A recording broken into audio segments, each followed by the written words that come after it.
Yo, yo, yo. What is up, people? What is up, YouTube? Hope everybody's doing all right. It feels like my camera is not that clear. Uh, Hopefully it looks all right for you guys. Anyway, big up, man. What's going on? You guys doing all right? Hopefully you guys have had a wonderful day. It's Tuesday, so we're back for another Talk Back Tuesday. We're gonna do little slight differences today. Maybe get some special guests coming in. But we will we have a good time tonight, as we always do. Big ups to everybody that is here. Some of you have been here. I was a little late jumping on, but you guys have been here, and I appreciate you guys being here. It means the world to me. Um, I see, of course, my guy Snoopy is on. Big up to you, brother. Of course, Cade Hargreaves is here. Got some questions about the third kit. We'll get into it a little bit. Let me make a note to get into this. And there's some other things in there from Chris or from Kay. We got Chris in the chat as well. So appreciate everybody being here. Do me a favor. If you're here, post in the chat. Let me know you're here. I want to shout you out. And then always encourage people to get into the chat because again, it helps to drive the conversation. It drives the um it makes the show flow a little bit better, easier, whatever, right? It is what it is. So feel free to jump in.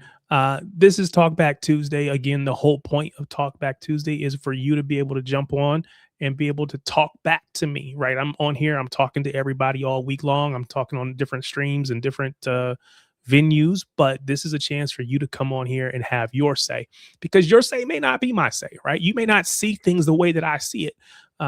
You may not agree with what I'm saying. So this is not just me telling you what it is. It's you coming back and saying, nah, you're wrong. And here's why.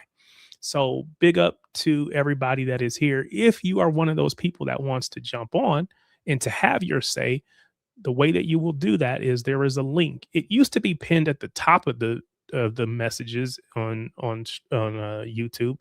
I think they've changed it. They pinned it towards the bottom, which makes more sense because all the new messages are at the bottom. So why not just pin it at the bottom?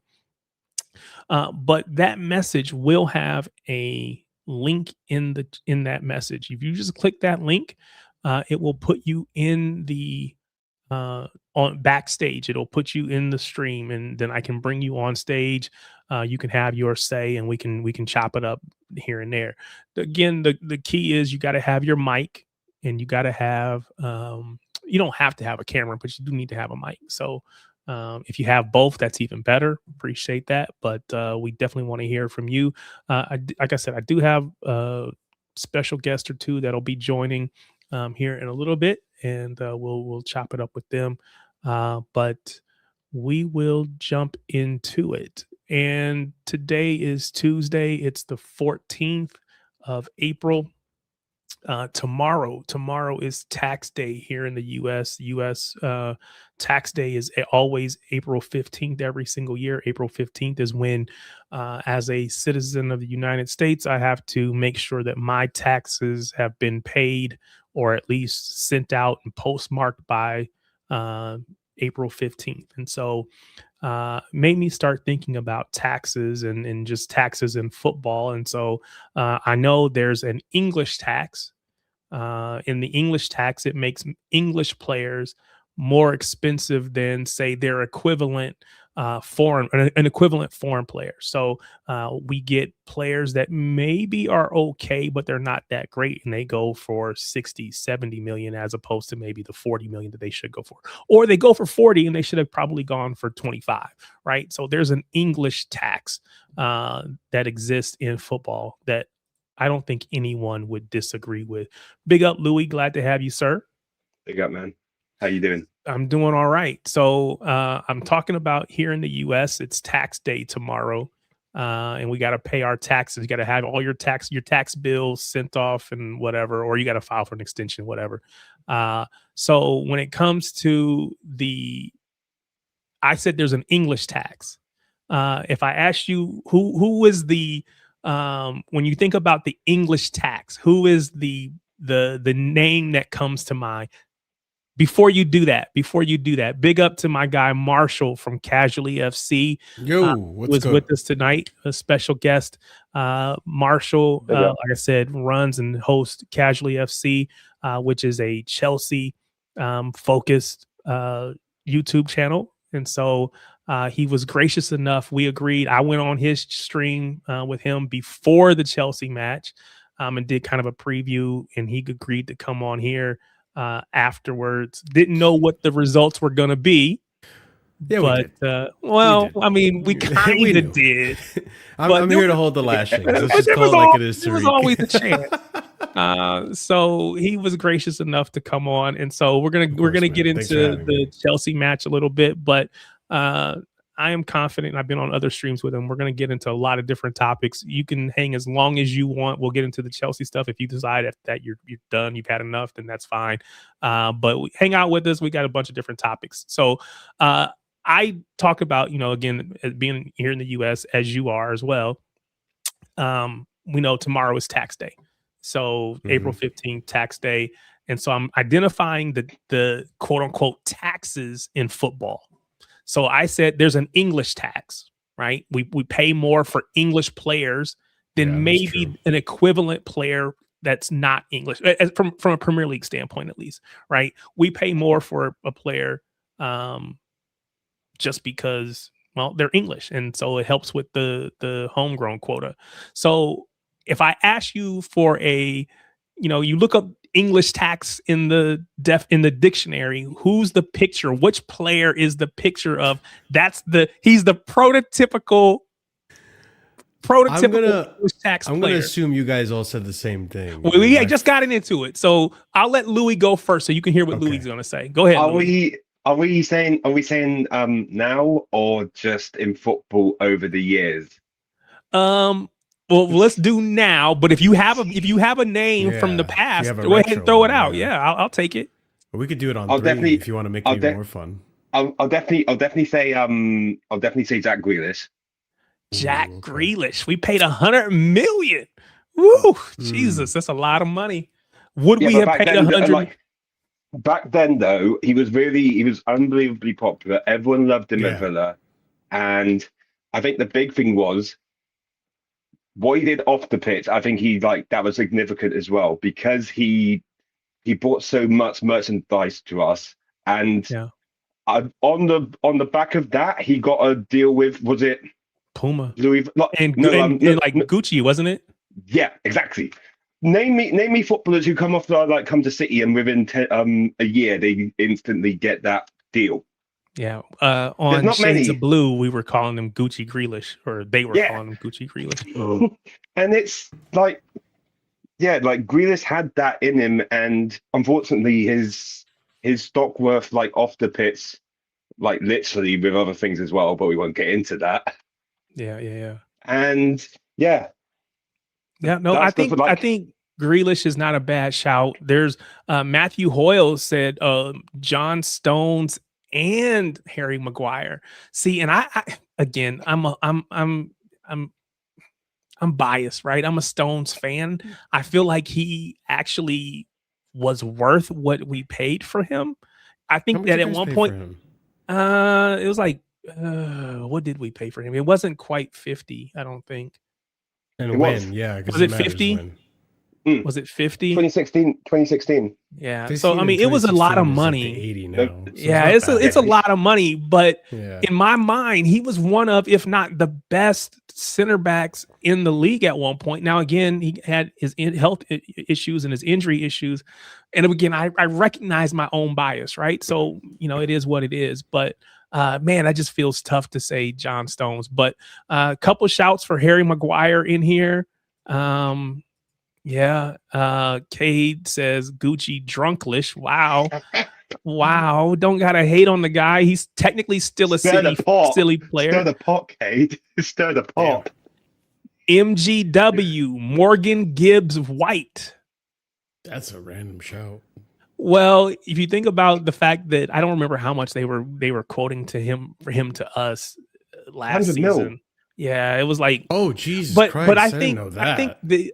I just think their executive. What does the owner?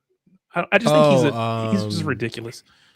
Yeah, I forget his name Marinakis right or now, whatever. too. Yeah. Marinakis, Yeah. He's just like, again, I think he's just like over the top, and He just throws numbers out there that don't have any basis in reality. But it's just I want to keep my player. So if you want him, you're gonna pay all this money. And no one's willing to pay that. So it is what it is. But yeah, if we would have paid $100 million, he absolutely would have been in that boat.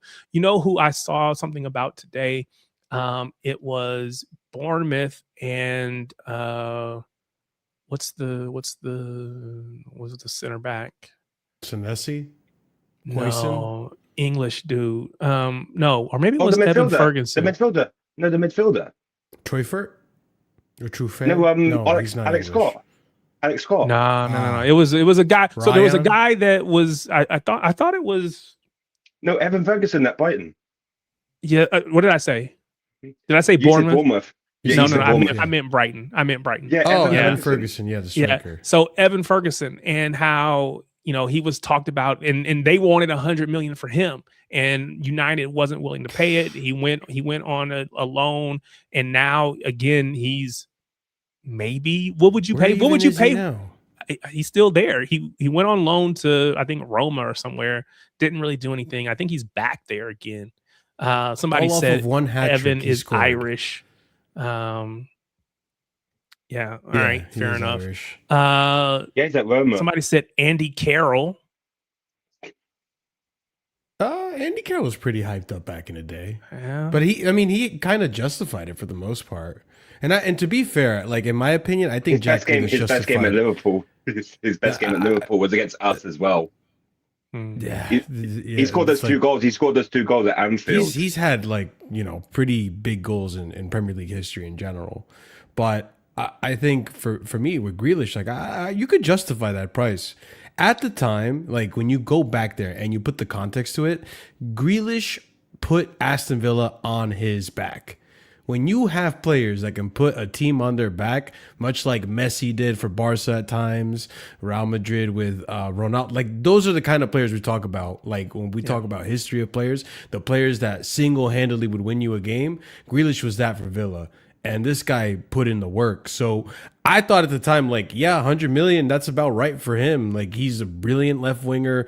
Well, he wasn't really a left winger. He was like a left forward that kept driving in. And I mean, obviously, in hindsight, it wasn't worth it because actually, I'll let you guys as City fans tell me if it was worth it. From what a I will fan's point, say, it doesn't look worth it. Yeah, what I will say is, and you probably know this, right? You probably do your prep for your show, and things happen, and you can kind of get go all around, whatever, right? So I have a note in my notes here. Where did it go? That I was planning to get to much later.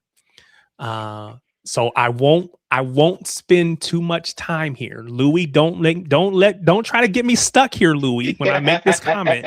People in the chat, let me just say this up front. I'm gonna drop this on you, and we're gonna come back to it. So don't even respond to what I'm about to say.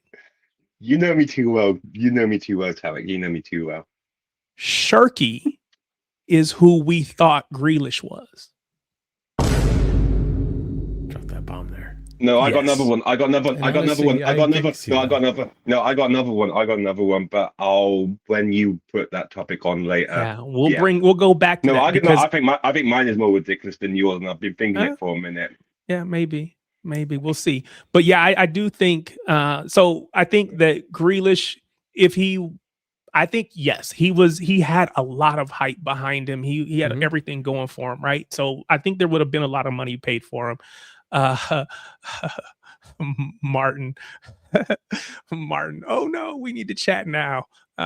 Yeah, I put it out there, Martin. I'm gonna come back to it. So you're gonna get your chance to tell me why you disagree. And this is the point of this show, right? So there's people out there listening right now, watching. This is your chance to come on the stream and say, I think you're an idiot. I don't agree with that. All you got to do is hit that link. Now, again, we're going to come back to this. We're not going to talk about this at the moment. So you got time to kind of formulate your thoughts and get them all ready, but we're going to come back to it for sure. But so, yeah, anybody else that comes to mind as far as a dictionary, the poster boy for quote unquote English tax?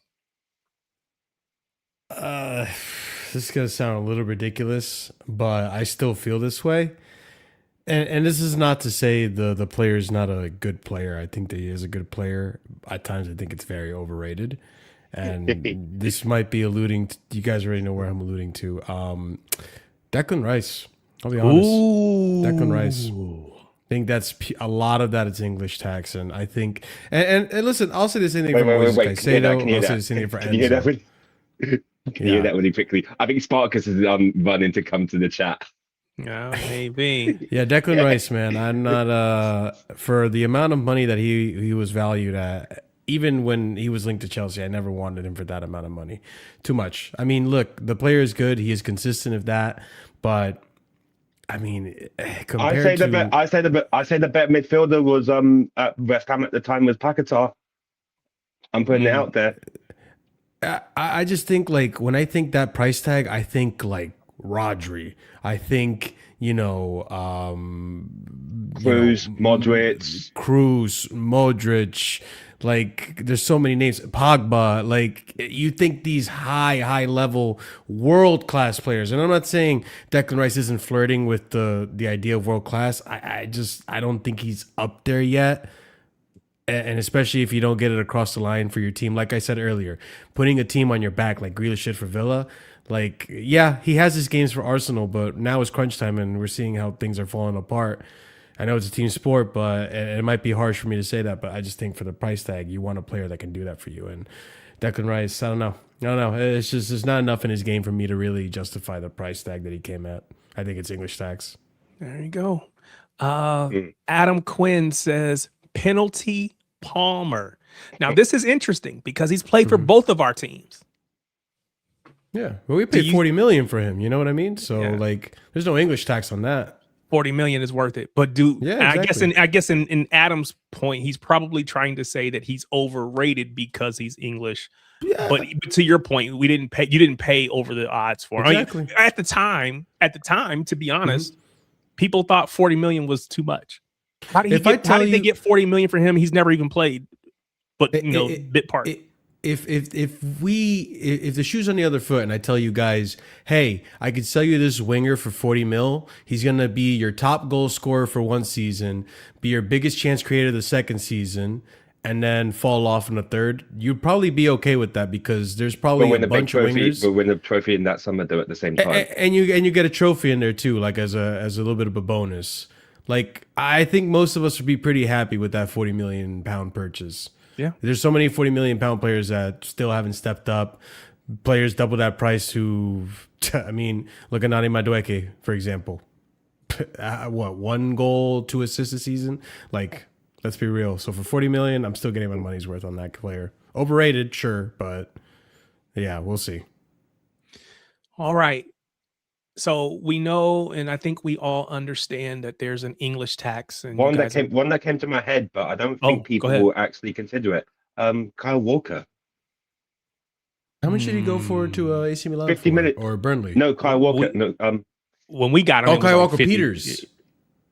No, because we got him for like 50 million, but I just bought it on the spot, and it was quite. I think no one actually thought the impact that he'd have at City would be as massive as it was. Really? You think Kyle Walker wasn't? I said there's no. I mean, I don't know that I. So again, so you're saying that we only paid 55 because he's English? No, but well, I'd say it's more Daniel Levy at the time as well because he was quite he was quite the scammer.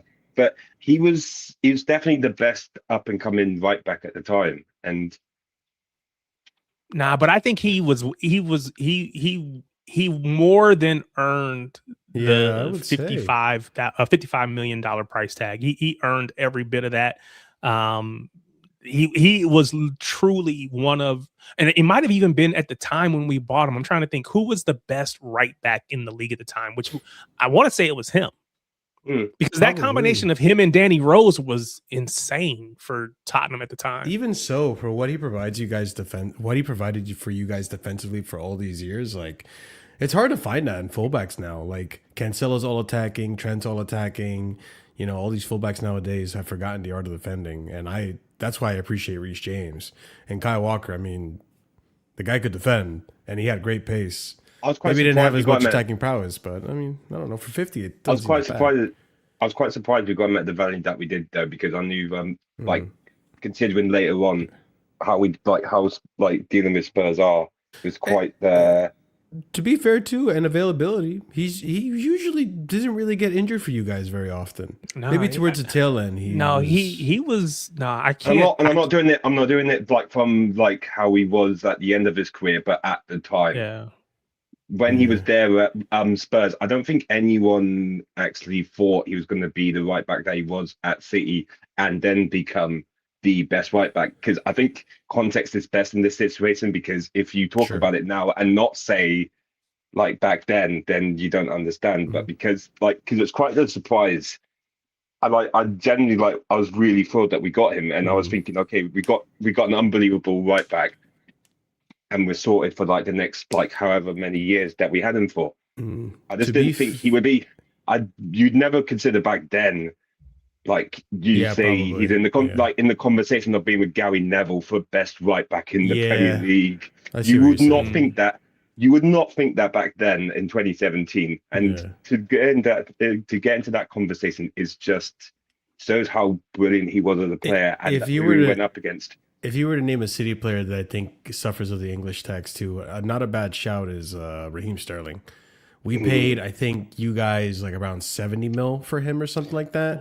55. And 55. 55? Okay. And he got 325K a week at Chelsea, and he was just living off of that for the last. We only just got him off the books this January. I'm gonna argue that Raheem Sterling for you guys wasn't a case of the English tax. I've got a different tax that it is. But before I get there, big up to Jonathan Simpson, who subscribed to the channel. Big up to you, sir. Appreciate that. Again, for those of you that are watching, if you haven't already, do me a favor, hit that like button, hit the subscribe button. Subscribe to the channel. As you can see at the bottom, I'm in a race to try to get to 500 subscribers. I think I'm at like 410, something like that, right? So we could even get there tonight if the right folks jump on here, right? So let's just go ahead, hit that subscribe button, do your boy a favor as we continue to try to build the channel out. Before I get to what I think that tax is going to be called, there's also, we talked about the English tax. Of course, we know there's the Bundesliga tax. And that tax, basically the Bundesliga tax, says that as players coming from the Bundesliga, they never perform as good in the Premier League as they did in the Bundesliga. Their performances always seem to drop off. So again, I'll ask you, when you hear Bundesliga tax, who's the poster boy that comes to mind for you? A former player of Chelsea at Arsenal now. He was the first one I thought of, and then Who? And then Kai Havertz. And then I thought about, like, if you really, really think about it, Florian Wirtz for the price that he came at too. But maybe it's too soon because it's one season. Kai Havertz. And with me, usually I like to give the first season. The way I look at Wirtz is the same way I look at Max Verstappen this year. I'm like, you've got to take it in the moment, like before he becomes successful again. So, but yeah, you got to take it. You're probably right. You're probably right. It probably is Kai Havertz. Sesko. No, Sesko's done decent. He's had important goals this season. Kai Havertz literally hasn't done anything. What did Kai Havertz come for at Chelsea? I think it was around 70 million pounds or something. That's tough. And so this is the name. So there's another shout for Havertz. This is the name that I was going to suggest. Oh, went away. Sorry. Timo Werner. Yes. Danny, jump on, please. Timo Werner. His decline needs to be studied because he's all the way in MLS. Yeah, he's playing for San Jose right now. Yeah, he's not even playing in Europe anymore. Yeah. And Leipzig, I remember him. He was like one of the most electrifying. He was second fiddle to Lewandowski in that season where Lewandowski should have won the Ballon d'Or. Like he was second top goal scorer, and it wasn't like too far off either. So he was electric. And then when he comes to Chelsea, like The man forgot how to finish. Yeah, He dead ass forgot how to finish. There's a shout for Pulisic, another Chelsea, former Chelsea. You know what, Pulisic though, he kind of redeemed himself because then he went to AC Milan. He's had some pretty good games there. Kai Havertz, I don't know if he's ever redeemed himself. Well, but is it only within the PL though? If you come to the because again, those players did great in the Bundesliga, but when they come to the PL, they seem to struggle. There's a shout or two shouts for Sancho, which is a good shout too. You know, again, he was killing it at Dortmund. And Nkunku's not a bad shout either. And Nkunku, yes, because he looked like a beast. Oh my god! Oh my god! Yeah, he got the hat trick. He got the hat trick. He got the hat trick against us in the 21-22 season. Like after that, I was just like, he's Simmons. No, that season from Nkunku, 21-22. Like it was ridiculous how many goals and assists he got that season. I was really like, I want him at City, and then when it got announced that he was at Chelsea, I was like, oh. Like basically, I think he would have been a better version of Julian Alvarez. But big up Ryjak. Big up Ryjak. Appreciate you jumping on, man. So for those that have just jumped on or came on recently, we're having a conversation. Tomorrow in the US is tax day. All of our tax bills are due, or at least got to be postmarked by tomorrow. So I did mine over the weekend. And we're talking about taxes in football. We talked about the English tax. Now we're talking about the Bundesliga tax. So if you have a player in your mind that you think is the poster boy or the poster child for a Bundesliga tax, a player that was in the Bundesliga, was all world, looked amazing, and then went and left the Bundesliga, in this case came to the PL and flopped hard. If you've got a person in your mind, go ahead, put that in the chat, or hit the link, jump on and tell us who your thoughts are, who your shout is for. Somebody said Willian. Nah, he was good. I think that's crazy. That's tough. I don't know. Maybe I'd want to know why you feel that way, because I don't agree. He wasn't like as good as he probably should have been, but compared to like what Chelsea have now, I mean, because he take Willian in a heartbeat. And then he was that's tough. Big up Vibes Cartel. Appreciate you, Adi. Appreciate you, man. I mean, Pato came from Milan. So this is it. Somebody said Boateng as a City fan. I didn't watch Boateng. Oh damn! Yeah, one season he was meant to be like Luka Jovic. Frankfurt. Yeah, I remember that one. Well, we should probably just say any striker that leaves Frankfurt seems to struggle until Ekitike and to a certain extent Marmoush.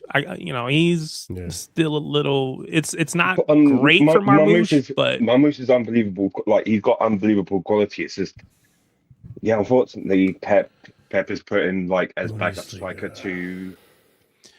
Somebody said Allaire at West Ham as well. Never clicked on there after moving from Frankfurt again. Frankfurt, man, they getting their money from off these teams for sure. Doing your own taxes, sheesh, impressive. No chance for me. I can't afford to pay for anybody to do it for me. Colomboani, not expensive. 17 million. What'd you say? Wait, was that really his transfer fee? I think so. I saw it. I think that's Colomboani. He went to PSG and he went. He flopped at PSG. Yeah, and then now he's at Spurs. Yeah. There's another shout for €5 million. Okay, Matthew Hoyle. I don't know how to put you in timeout, but if I knew how, you would be in timeout, sir. You cannot. What are we doing? Come on. The good thing is you put LOL, and I will say that this show. He's going to time out. He's going to get timed out. This show is you're entitled to say whatever you want to say, whether I agree with you or not. Big up to my guy Danny who joined. What's going on, Danny? Yo, I'm all good. I like this conversation, so I thought I'd jump on. So you are still young, and you probably aren't having to pay taxes yet, which is a good thing. Enjoy that. I am very much enjoying my last few years. I was gonna say enjoy that because it'll be over soon. Yes. But so we're talking now. We talked about the English tax. Now we're talking about the Bundesliga tax. So do you have? Somebody said Nicholas Fulkrug. It's a great shout as well. Scott Sinclair. Yeah, but this guy keeps giving players that never played in the Bundesliga. I was gonna say, well, maybe he's going back to English tax, but I don't know. That was more on Tiki. That was more on Tiki though, because we're meant to get freaking Hazard. Yeah. How'd you go from a drop off from Hazard to fucking Scott Sinclair? Wow. Who was at Swansea? Yeah. So Danny, who's your poster boy for Bundesliga tax? Well, I don't know. I think we went through most of them here. I think right, Frankfurt are the big Karnagrists here. We went through a couple of the Leipzig guys, of course. That Nkunku shout was great. Completely forgot about him. He was a monster for Leipzig, but how much was his fee too? Let me check. I honestly Danny, if I had to think about one single player, it's probably going to be Kai Havertz because I looked it up. So Chelsea bought Kai Havertz for £71 million with add-ons and all that, and then 65 million. Yeah, we ended up selling him for just about the same that we purchased him for. So he retained his value somehow to Arsenal's eyes, and I mean now you see the result. I mean he's not. Has he really been anywhere near as good as he was probably hyped up to be? I would say not. Matthew Hoyle says De Bruyne was the other way around. He struggled in England, thrived in Germany, then came back to England and thrived. Oh, he means from Werder Bremen to Chelsea. Still, he went from Chelsea to Werder Bremen, right? He was at Chelsea. He went to Chelsea to Werder Bremen. Yeah, and then I think he went back to Bremen. Oh, and then he had that incredible season, 14-15 at Wolfsburg, and then rest of that's where I was thinking. Wolfsburg. Sorry. Yeah, you're right. You're right. Okay, so Matthew context. So, is there any other taxes that you can think of, football-related taxes that you can think of? Because I have one that goes back to Marshall's point. Can we say from the Italian league who's joined us recently or not? I mean, so you want to say there's an AC Milan tax? The Serie A tax, or a Serie A tax? No, I won't go there. I won't go there. But yes, I'm kind of annoyed because I really hoped he'd do well. But yeah, I'm going to gloss over it. I've got a good one. At least I think it's good in my head. It sounds good in my head. You guys might not agree, but I want to give you guys a chance. Anybody else have anything else? I know I just dropped this topic on you. Oh no, go on. It's fun. It's really fun. It's really fun. I like it. I need to know, and I'm going to put a poll because StreamYard gave us this new functionality, right? They got these widgets. You can create polls now. You used to have to do that just through YouTube directly, but now you can do it inside of StreamYard, which should make it easier. But I'm going to ask this question. Is there a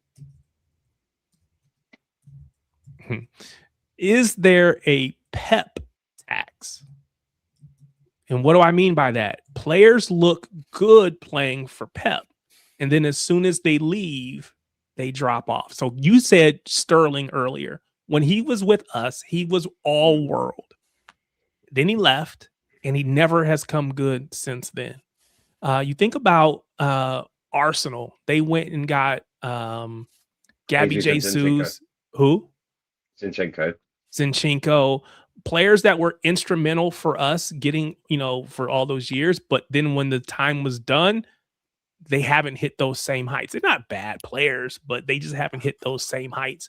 And I think it was Mo. I don't know if we were on the stream together, Marshall, or not, but Mo pointed out that players look good playing for Pep.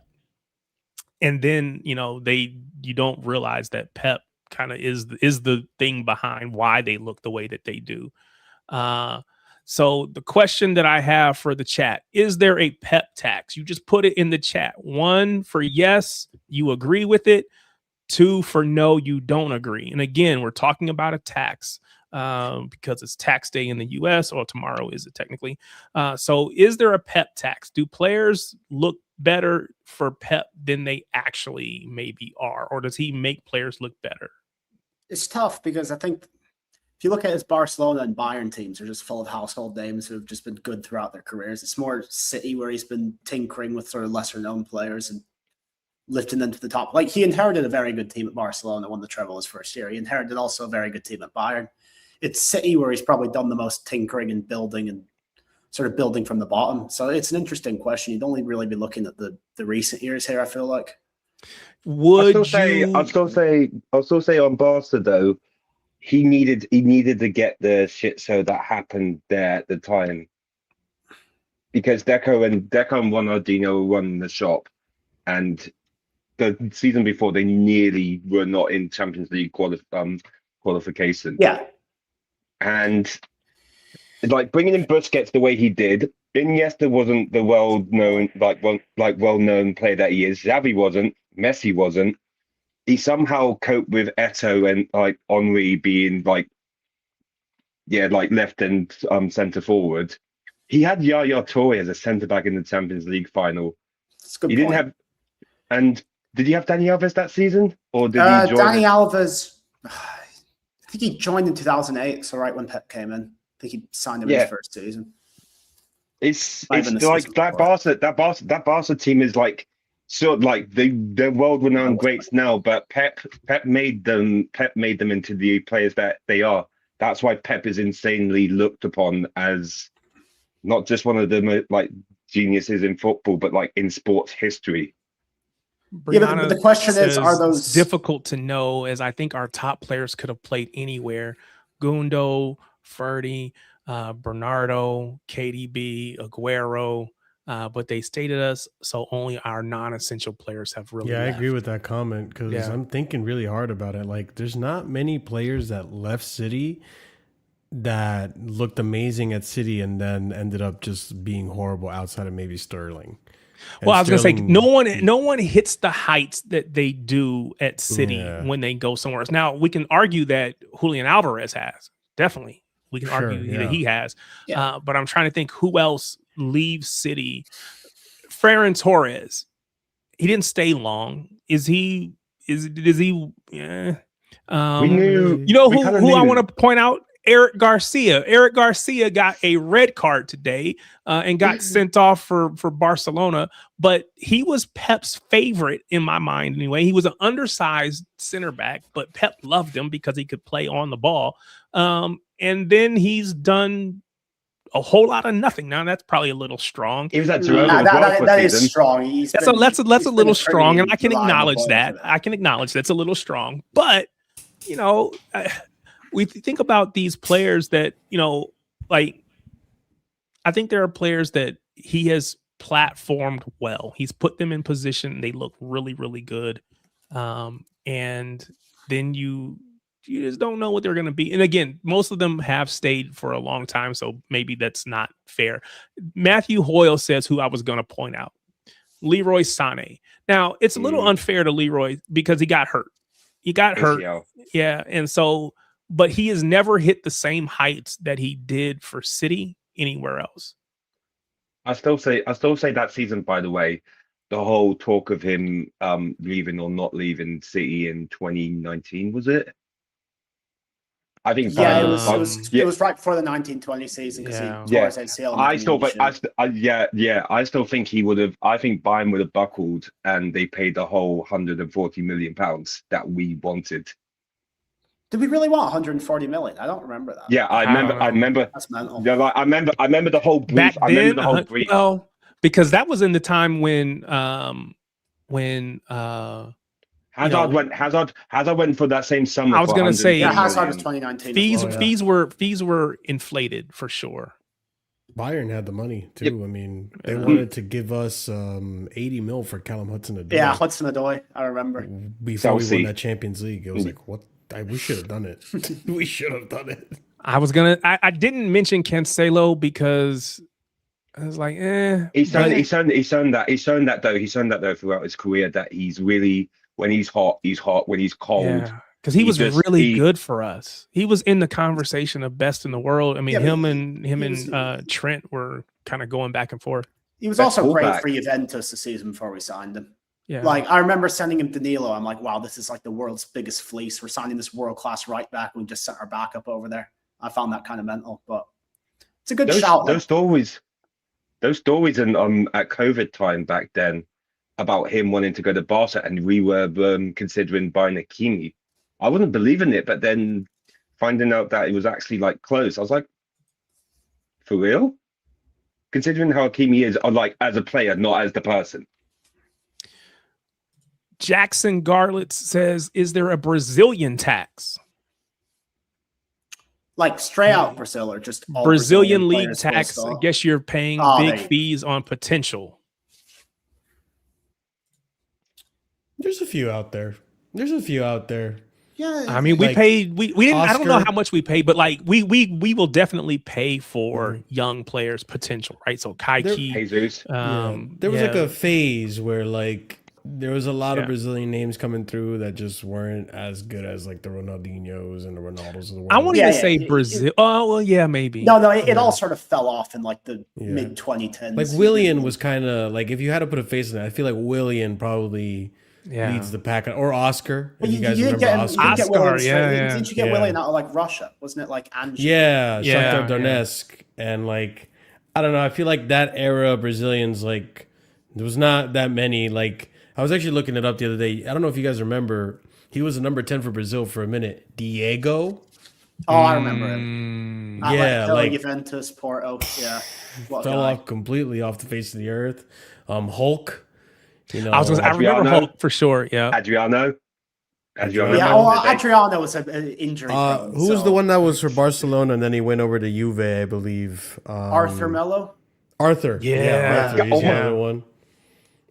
Philippe Coutinho, obviously. Like, Coutinho, yeah. Well, he was one of those Wasn't big price Yeah, tags yeah. too. Yeah. Wasn't Arthur Miller like he was constantly linked every summer to Arsenal? hey, Don't respect remember. I know he went to Costa. What are we Liverpool doing, and bro? didn't play a Respect single game Costa. for I see that comment. Respect Costa. Costa actually lived up to his price. Oh yeah. Oh, Diego Costa was awesome. Yeah. I miss him We're in the not league. going to throw Diego Costa in this conversation. You No. kidding? No. Yeah. Although, I mean, he did get pocketed by none other than Mangala. So I don't know. Hey, listen, we all have our ups and downs in life. That's all I'm going to say. Well, if So- only, if only Antonio Conte understood that, maybe he would still stayed a bit longer. But unfortunately, not. Big up Ash. Appreciate you. Thanks for being here. Yeah. So I wanted to start with that just to kind of get the juices flowing. We did see today, or at least I saw it today, that Mark Goldbridge, which most people will know whether you agree with him or you like him or not, you'll know he sold his channel to the Overlap. So I wonder how much of a tax he's going to get hit with for the fee that he's going to get for that.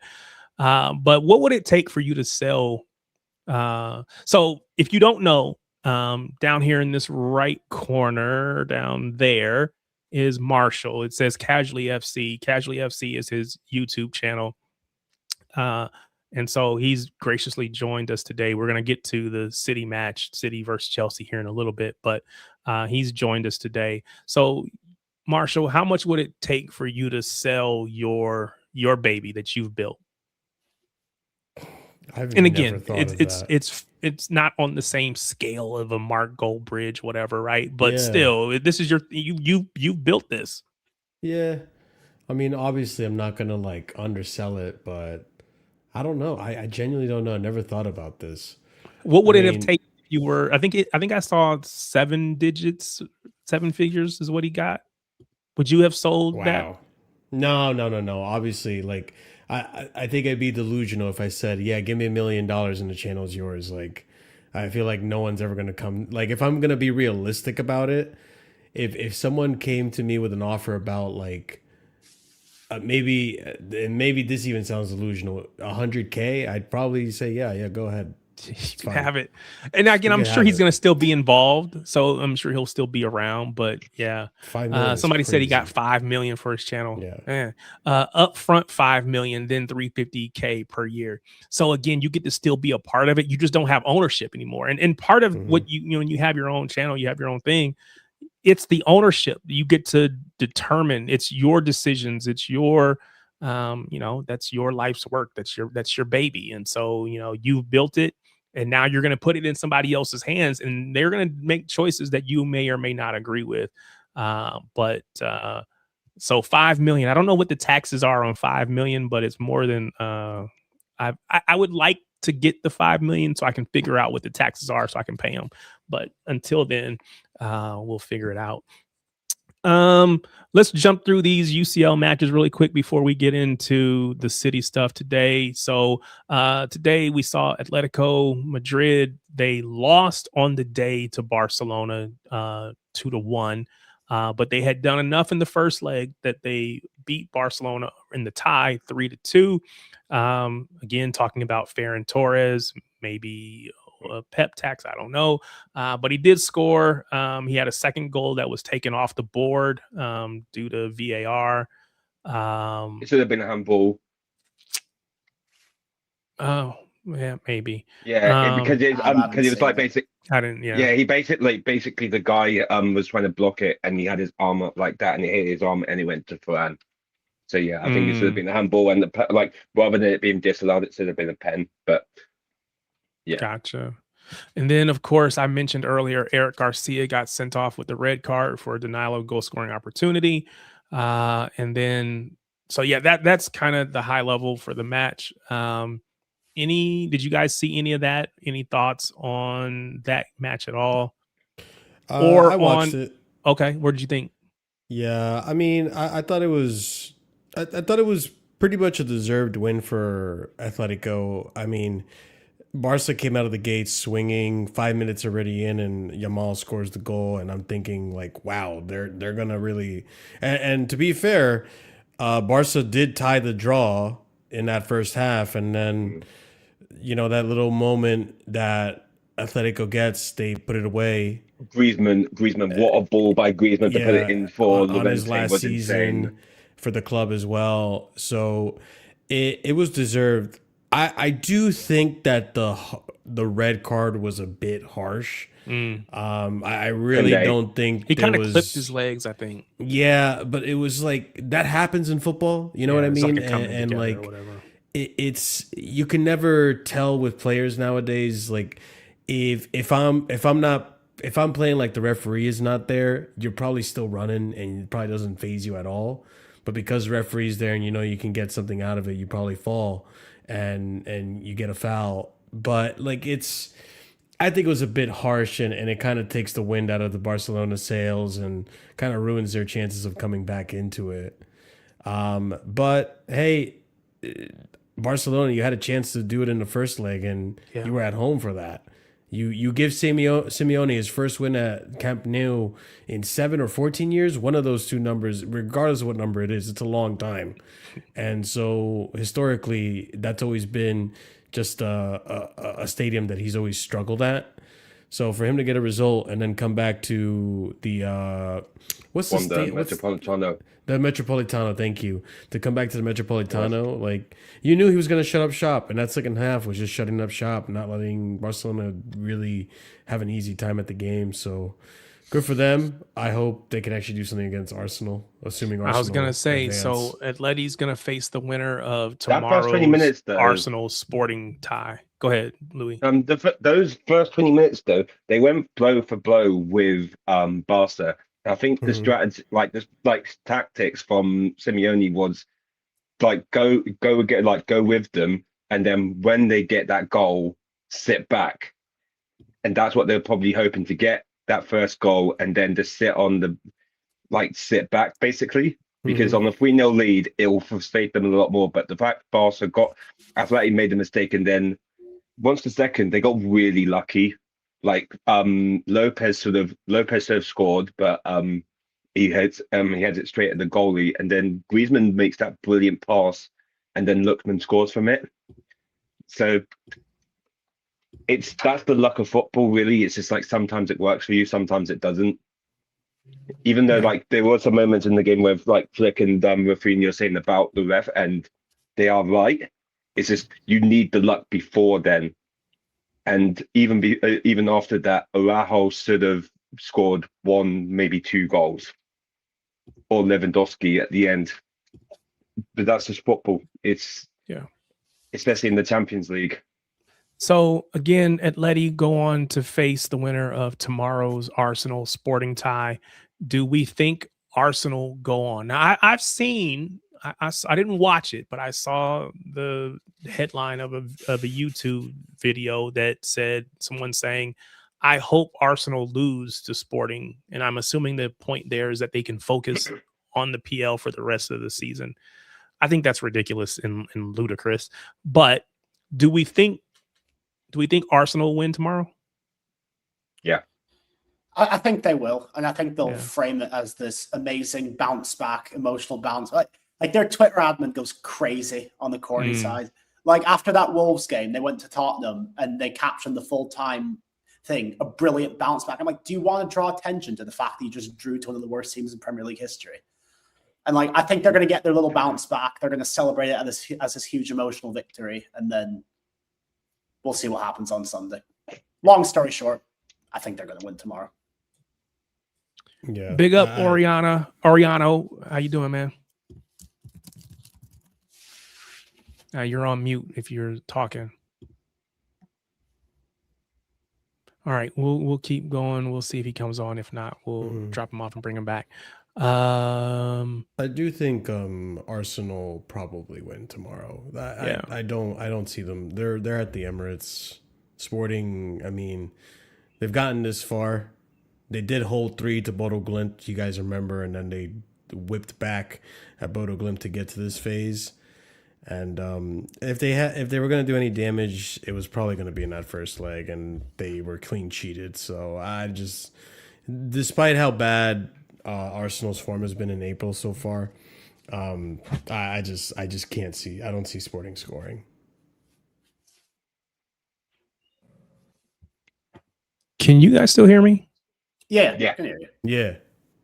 I don't know what I think there's something wrong. My AirPods are sitting here, and out of the blue, they just connected to because I got a Mac and connected, and then they went back off, and so it's like we've lost connection to your the browser's lost connection to your mic. So anyway, hey, piece of crap. Anyway, we'll keep going. I'm gonna drop Oriano. I'm gonna drop you off, man. Are you still there? No. All right. Gotta go. All right. So then Liverpool played today. Liverpool lost 2-0 to PSG. They lost 4-0 on for the whole tie. I think it might have been 1-1 at the time when they got a penalty, but then it went to VAR and VAR took that away. So I think it still stayed at 1-0 at the time. And then, of course, Ousmane Dembele got a late goal. He ended up with both goals, actually. So he got a brace on the day. So they end up losing. They don't have any more trophies to play for. It's all for them. It's all about the UCL places. I know they're competing with you, Marshall, and Chelsea for those that fifth spot. What do you think? Can you guys hold them off? Or I guess technically, can you overtake them? Because I think your guys are behind technically the way that's sitting. Oh man, I don't know. I have to see another game of Liverpool in the Premier League because yes, they got a victory against Fulham. On paper, you expect that, but seeing what we're seeing from Liverpool right now, or what we've seen in the recent weeks, even before international break, just this season in general, they've not been good. And I don't know, Danny, will Liverpool hold on to that fifth spot? Can Chelsea overtake them? Their competition's just so bad that I can. Me. Oh, there you go. No, you're good. I don't know, man. I just couldn't hear you.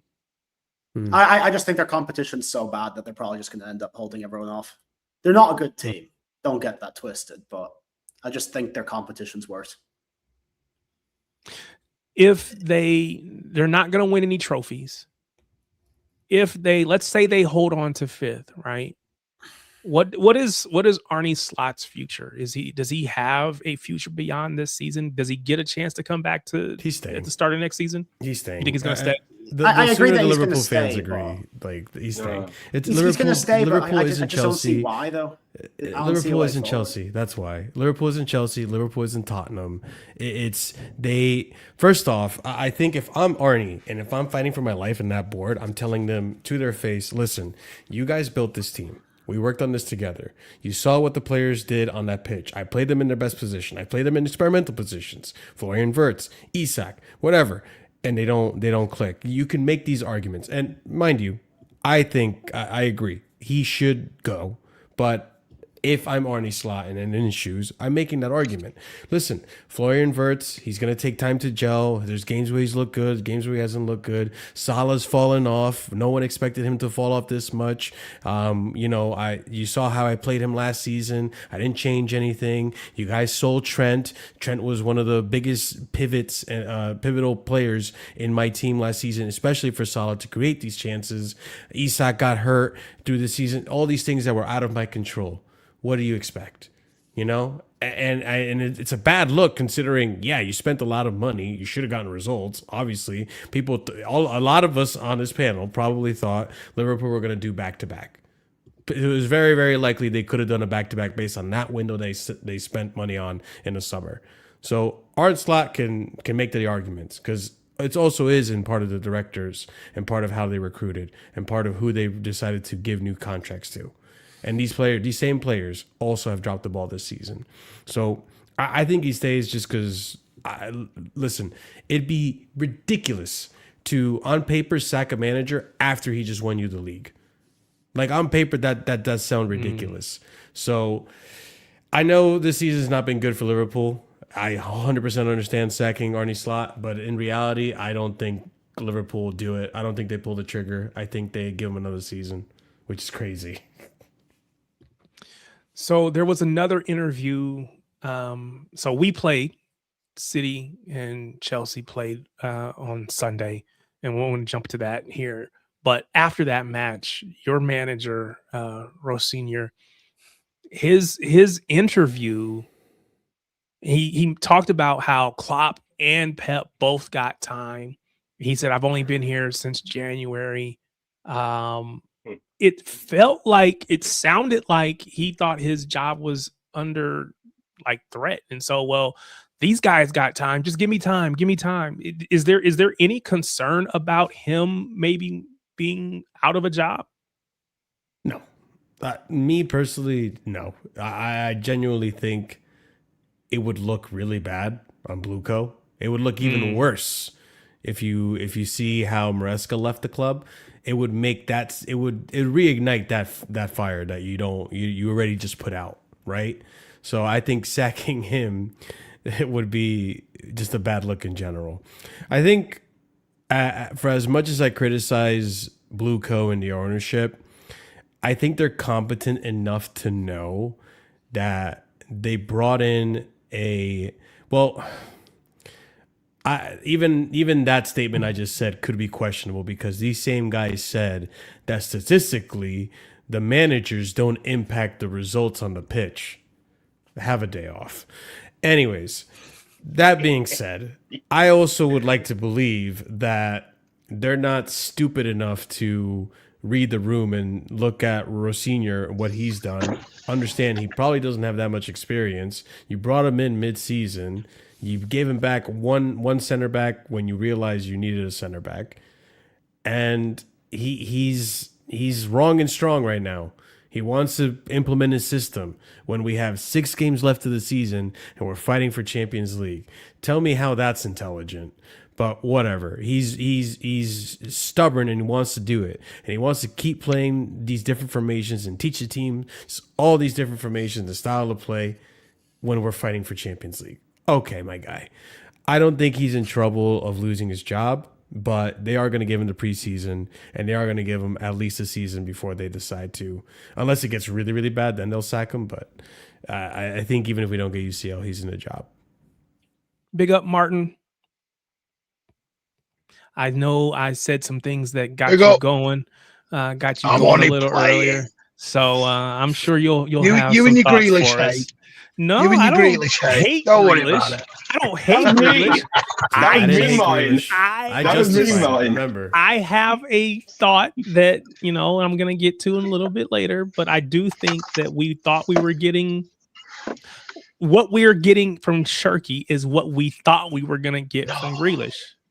Nowhere near. The Grealish, idea of this maverick who's going to get on the ball and make things happen, create for his teammates and do all this wonderful stuff, dribble and all this stuff. That's what we thought we were getting. And we got that in some respects. But there was still some of it that we didn't get to. See, I get it. I mean, did anyone, by the way, good evening to everyone. Hope everyone is well. Everyone in the chat as well. Did anyone watch the Kyle Walker, Gary Neville podcast interview? No, I didn't see it. I don't think I did. Watch Is it recent? Really intriguing. Because they're asking Kyle Walker loads of things. And the one was about the ball coming across the body. So, this half turn that David Silva just loved to do. And Phil does quite a bit. Yeah. Foden does it. And he said, I noticed that. And Gary Neville said, Kevin De Bruyne did it, and Kyle went, no. Yeah. Kevin De Bruyne never did it. Kevin De Bruyne allowed the ball to go all the way across. Past him, and he ran onto the ball. He said the only because and I didn't know this. He said Pep Guardiola bans it. He doesn't want you to take the ball on the half turn because it slows the play down.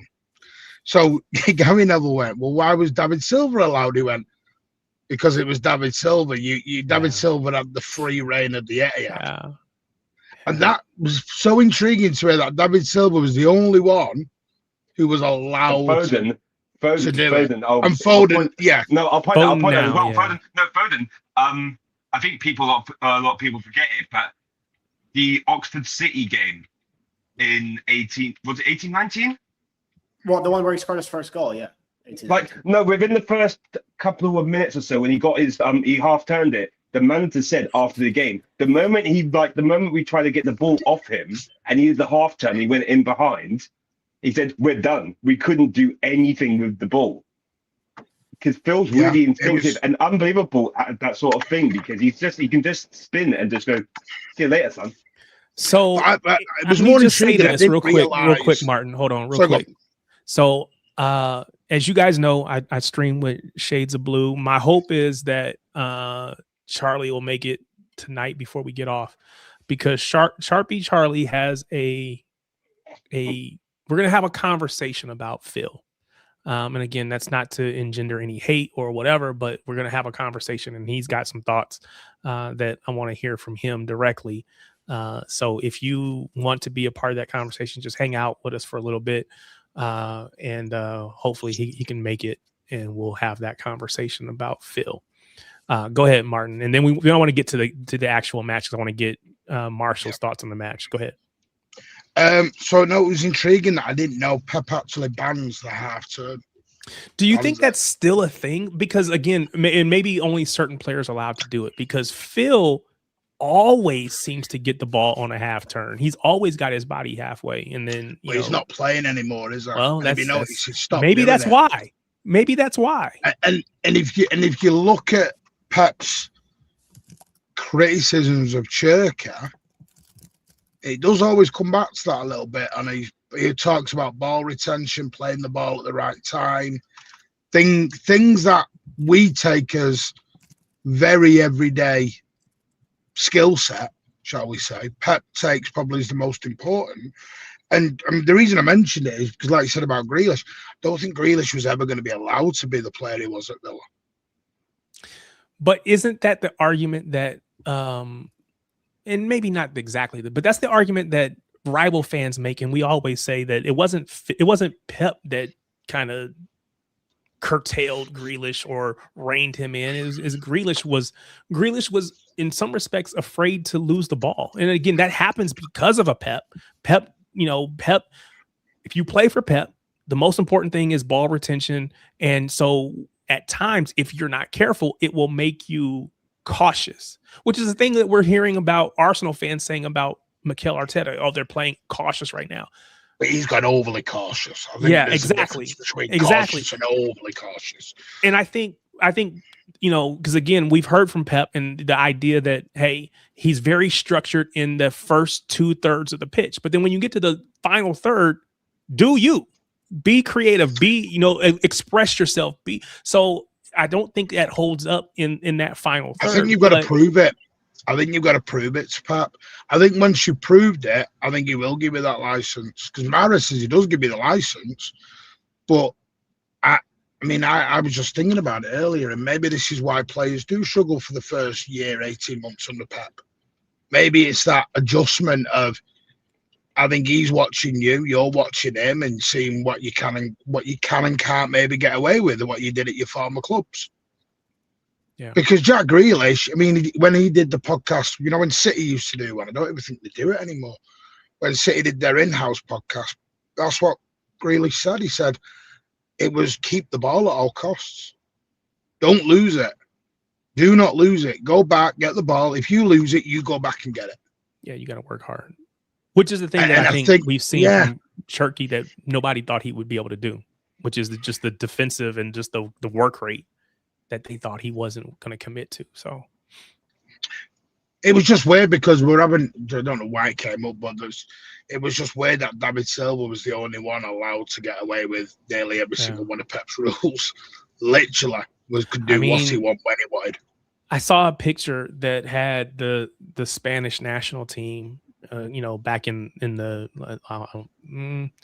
probably mid 2010s. I don't know when it was exactly, but it's got like 4 or 5 Barca players. It's got 4 or 5 Real Madrid players. And then there's one City player, David Silva, right in there. He was the only one that kind of broke into that team that wasn't from one of those 2 big clubs. And it just goes to show how, in my opinion, again, it goes to show how good of a player he was. And again, it's one of the players that helped draw me to the club. When I'm watching and I'm seeing this guy, just how silky he was on the pitch, coming from a basketball background, point guard background, seeing him just distribute and control the game. It was really beautiful to watch. And so again, big up to him. But let's get back into this match. So we took on Chelsea. Of course, we know that it ends 3-0.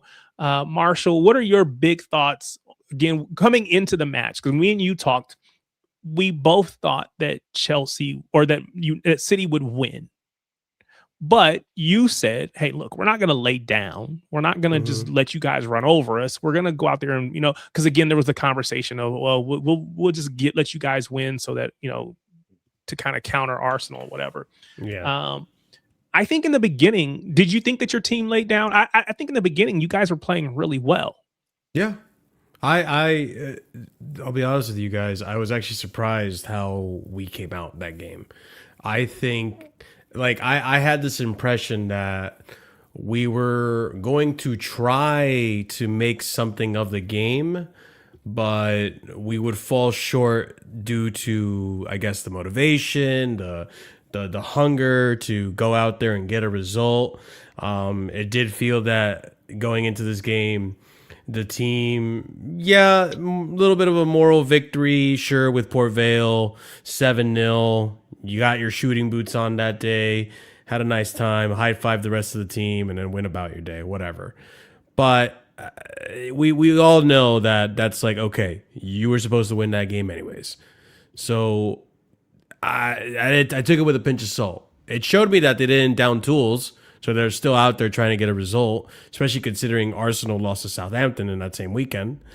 But I just didn't think the quality would be there, especially with no Enzo Fernandez, and I was worried about how the creativity would look. And surprisingly, that first half, we looked pretty good.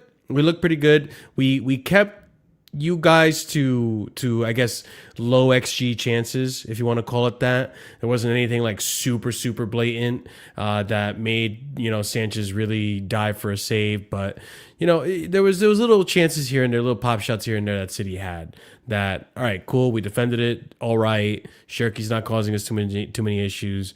We're creating chances. We're giving Donnarumma a run for his money. And hell, this is why I've listen, I don't think Donnarumma is world class, but I do think he's a world class shot stopper. And he definitely showed that in that game. Second half, I think Pep, bring that back round. Yeah. Donnarumma is not world class. He's not. He's not world class. He's absolutely not. Whoa. Yeah, thank you. He's not. The only, and listen, that's because if you're going to call him world class, then you're saying he's eating on the same table as Thibaut Courtois. And I think all of us can admit Thibaut Courtois is probably an extra tier above him, if not more.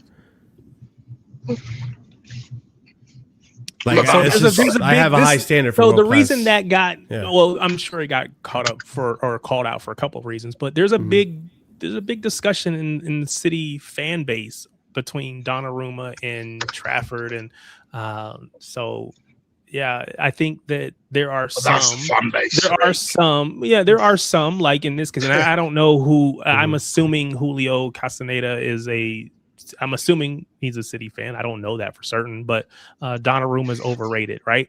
Again, he's not the only person that has that opinion. He says he's bad at claiming crosses and corners. Again, he's error prone, right? So these are all his thoughts. Again, there's other people that have those same feelings or similar feelings. But yeah, so when you said he's not world class, you were kind of stepping into the crossfire between two factions within City. We're on either side. You got to pick a side. It's like red and blue. It's a gang war. It's a silly. It's a silly debate, Tariq, because apart from Kendrick, Pep's the one who's picked the side. Pep's number one is Donnarumma. We're really doing this again. No, because we're not doing that. I didn't bring it up, Donny. I didn't bring it up. I just want to clarify it. By me saying that, I by no means am saying that he hasn't been a big impact for Man City this season. He definitely has. He's definitely come into this team, and he's definitely helped shore up that defense that needed to be shored up and giving you some important saves, like against Chelsea, for example. So he's definitely a very good keeper, and he's definitely helped you guys out tremendously. I put him in a different bracket. But yeah, I don't think Tariq, to answer your original question, I don't think we bent over really to just give you guys and roll you guys the red carpet. Yeah. But that second half, I mean, I think I can't even be too upset with how we conceded the goals, because when we conceded the goals, I was saying, I don't think there's really much else our defense could have done, right? Nico O'Reilly with Santos. It was just one of those Pep playing Nico O'Reilly in this way of having an extra body in the box, and Santos just being inexperienced, still needing to build muscle, and just getting bullied by a guy that's much bigger than him, and just pushes aside and free header. So what can you do there? That's on recruitment, right? That's not having proper center backs, right? And it's also an extra body. You want your center backs to look for Haaland. You want your center backs to look out for Semenyo, the attackers, not a left back. So there's that. So I'm not too upset about that. Second goal, I mean, thread of the needle pass that 9 times out of 10 with another player that's not Rayan Cherki, your defense probably blocks it, or no one really finds that pass. It was a thread of the needle pass. You can make the argument truthfully though, is it also Gahey? Because I don't think it's to be understated though. Like the turn and shot like that quickly. Gahey was smart to make the run, and Cherki was a genius to find it and get that thread. The needle pass. I still think the turn and shot from Gahey as well is absolutely incredible. Yeah, so I'm not denying that, but I just think, and I want to hear from Danny in a minute, but I just think that the ball was not supposed to get through there. Exactly. It's not even supposed to end up in his lap. So when it does, the defense is just like, wait a minute, how did the ball magically just appear in his lap? Well, it didn't. Yeah. It wasn't magic. It was magic. It was magic. It was this magician named Cherki. Danny, what were your thoughts about the early parts of this match? I just thought it was pretty sloppy all the way around. I think I said it, a couple of people I talked to said it. The issue wasn't a tactical thing or a personnel thing. It's just everyone was kind of underperforming. Everyone was sort of playing in second gear. And it was kind of clear to me that if we kicked it up to third or fourth gear, we'd be able to steamroll them in the second half. And that's what happened. Fortunately, it was sooner rather than later. We got a goal about 50 minutes in and didn't let the game sort of rot away and become more nervy. But, you know, this team's ceiling's very high. It's just a matter of what Manchester City we're going to get on a given day. And the more the weeks go by, it looks like we're getting the good one and not the bad one, which is a very pleasing development. So I'll let you go ahead, Marshall. You were going. Oh no, I was also even in that goal, the second one.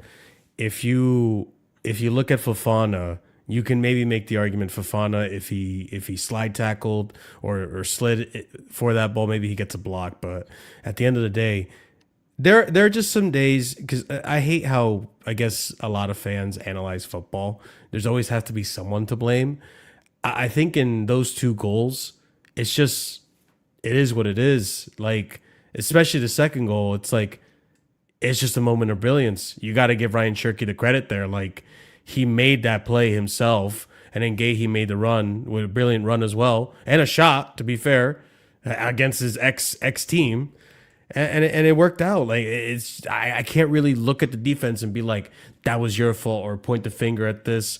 And even for that third goal, I mean, a lot of us in the Chelsea fan base suffer from PTSD because of Rob Sanchez.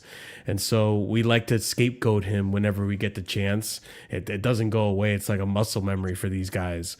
And I'm not putting that on Rob Sanchez. So they blamed him for the ball into Caicedo? Yep. Okay. Yep. And listen, there have been times when, you could probably say that.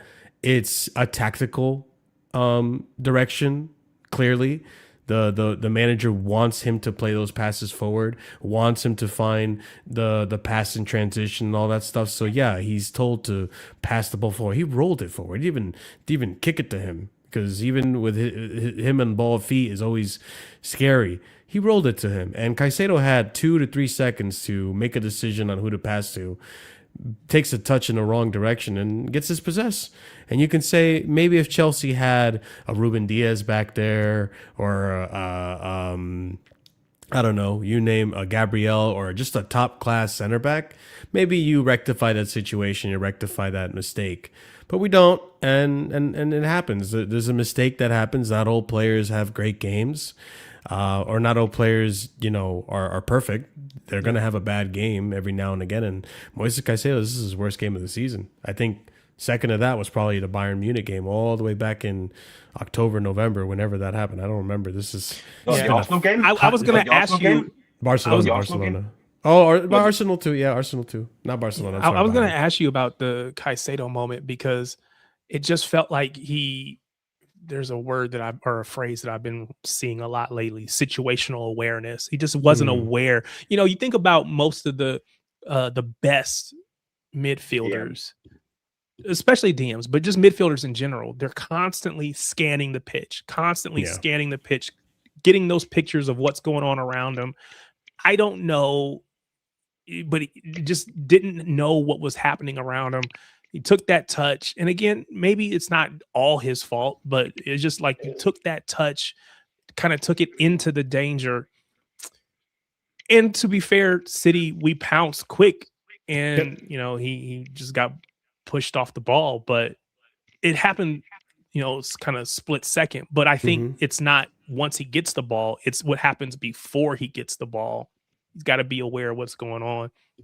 And I know when we're on with Mo, he's, constantly, bigging up Caicedo. He says he's, world class, or I don't know if he actually calls him world class, but he's in that conversation, right? So you expect, I expect him to be better in that moment.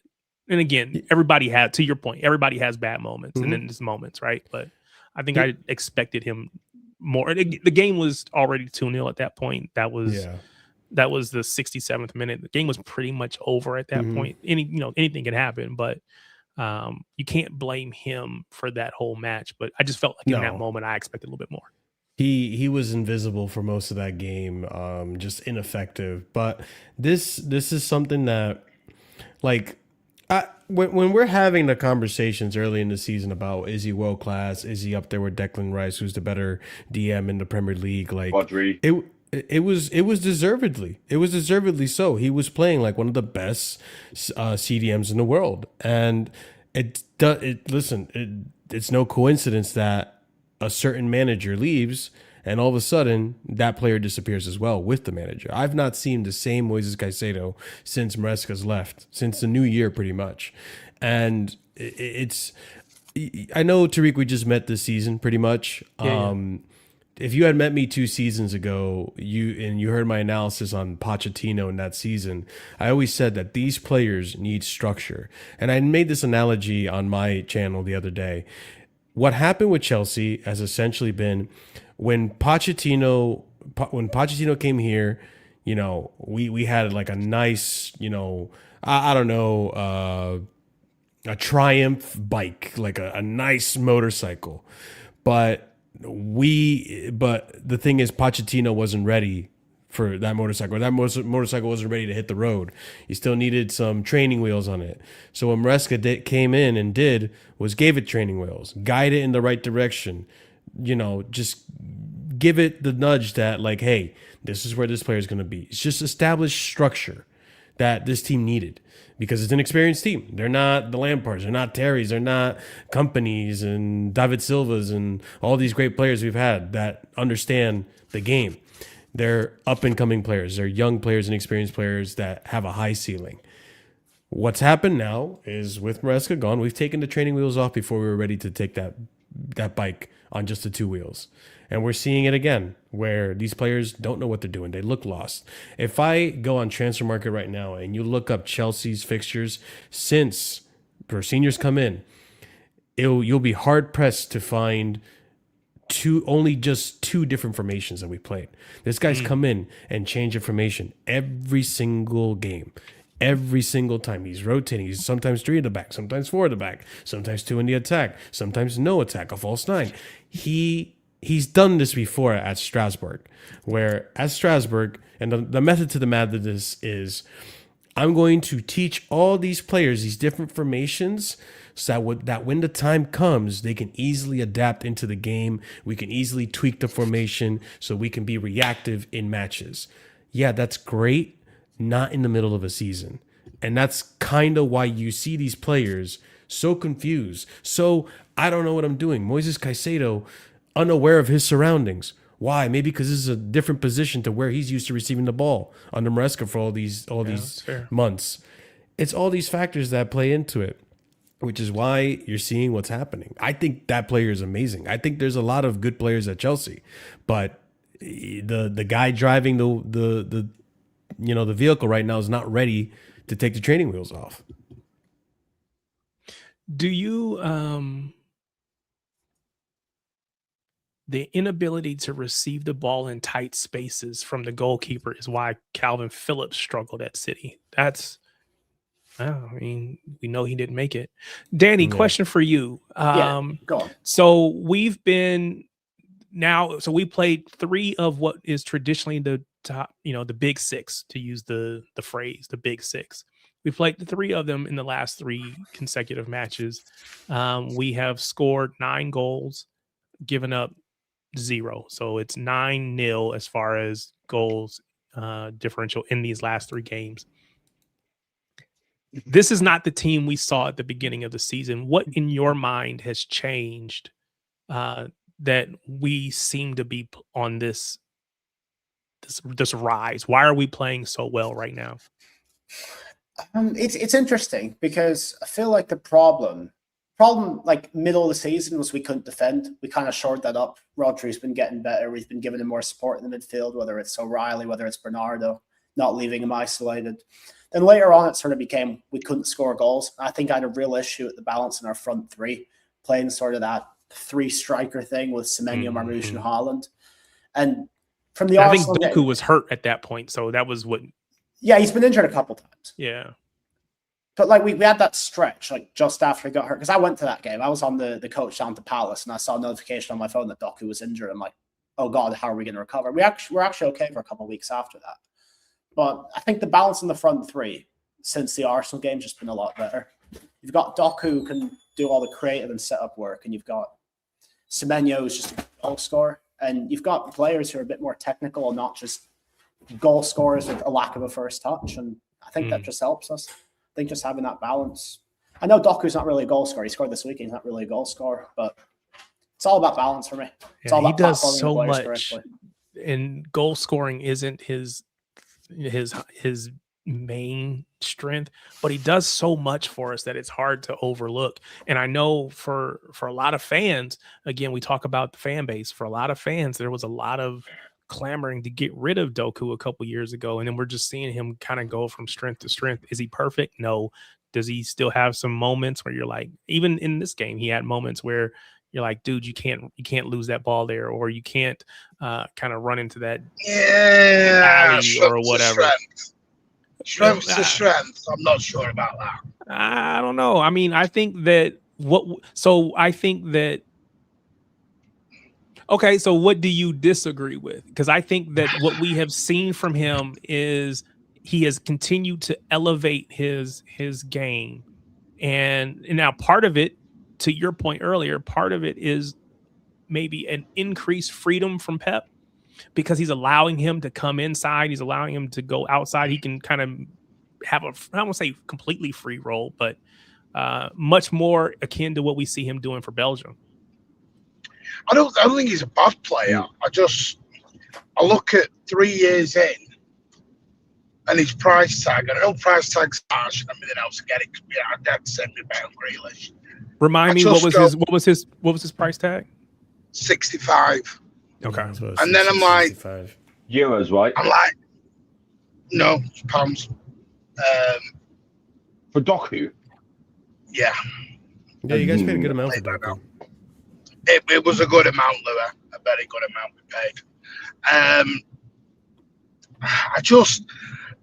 To me, again, Sunday, I thought he was running down blind alleys. I thought Gusto had the That's better what I of was it. saying. He was running down some blind alleys for sure. But that's my issue. That 3 years on shouldn't be happening. I'm still seeing what I'm seeing 3 years ago.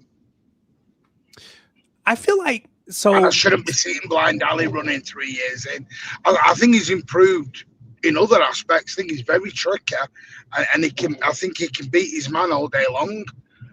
I'm just my issue is, say again, and back to this thing of, I'll give any player time. I'm someone who, but with Savio's third year in next year, he's got to improve. We've got to be maybe consistent. We can't. It seems like we're already getting his replacement in. So you feel like? Would you say, Louis? It seems like we're going to get his replacement in already. Whose replament? Savino. Yeah. The Donny from Brazil, Palmeiras. We're gonna go from I one don't think Brazilian that's to the the next replacement. Brazilian. The guy's 16 years old. No, He can't even come over for like another 2 years. That was the thing, though. Esteban and Endrick were in the same situation, and they joined at 18, and that's what's going to probably happen with this kid. He's going to play got a year at ahead of 18. It's we also don't not know. confirmed yet. We also don't know if we're actually going to sign the guy. So Well, we don't know, and to be honest, that worries me. Then, if we're going to start, we're going to start doing this Chelsea model. That worries me. But I think that's one player, and that's one player, and we've consistently gotten some of those young players from, because again, we mentioned, we went out and got a Kaiki, we went out and got a Savio, we went out and got going all the way back a Carlos Moreno from Colombia. We've tried this whole, try to find that diamond and see if you hit. We hit with We're never Julio. 40 million, though, Tariq. What's that? 40 million. Well, that's actually we hit with Julian Alvarez. Victor Race 12 months ago. So. Yeah, And that's my concern, Danny. You just hit the nail on my concern. It is one thing Cheeky wouldn't do is spend astronomical amounts on the youngsters. Yeah, so Yeah. as much as I like it, with all due respect, He wouldn't take the risk, though. I don't think he would. No, go on, Tarek. No, I was gonna say, but so I definitely hear you, right? That this is a different model. Not even model, but this is a different. We have a different risk profile. We're willing to take more risk now than I think maybe we were before, at least at the dollar amounts we're talking about. But that allowed us to go get a Kuzanov, who, in my opinion, is showing that he is worth every penny that we have spent. It allowed us to go and get a Vitor Hayes, who again is showing very, very well in Spain and in La Liga, who I think will ultimately prove to be worth every single penny that we have spent. And I say penny, I don't even what is it over there? It's what is you guys don't have pennies, do you? Pence, yeah. Pence, yeah. Little P, yeah. Yeah. So every pence that we spend will be worth it. So now again, I don't remember how much we spent for Juma Ba. It wasn't nearly as much, but Juma Ba may not happen, right? He may not hit. We'll see. Juma Ba was only 5 million. That's what I'm saying. So the one that may not hit, we didn't spend big money on. The ones that we were willing to spend big money on are ones that appear to be. There's no such thing as a guarantee, but they seem to be pretty much guaranteed to hit. I mean, to be fair, it'll disappoint me as much as it'll probably disappoint LB. But truthfully, I don't see it's a very staying at City long term, because I do love the kid, and I was unbelievably impressed with him in the 6-2 win over, I can't remember, in the Club World Cup. The 6-0 against Al Ain, yeah, thank you. And I was like unbelievably like, wow. He's got so much quality to him, but it's different like context and whatnot. And he could have been in another like lifetime, sure, but we're in this lifetime, and he's not going. I don't think he'll do well at City. I think he'll get sold, and then. So it is what it is.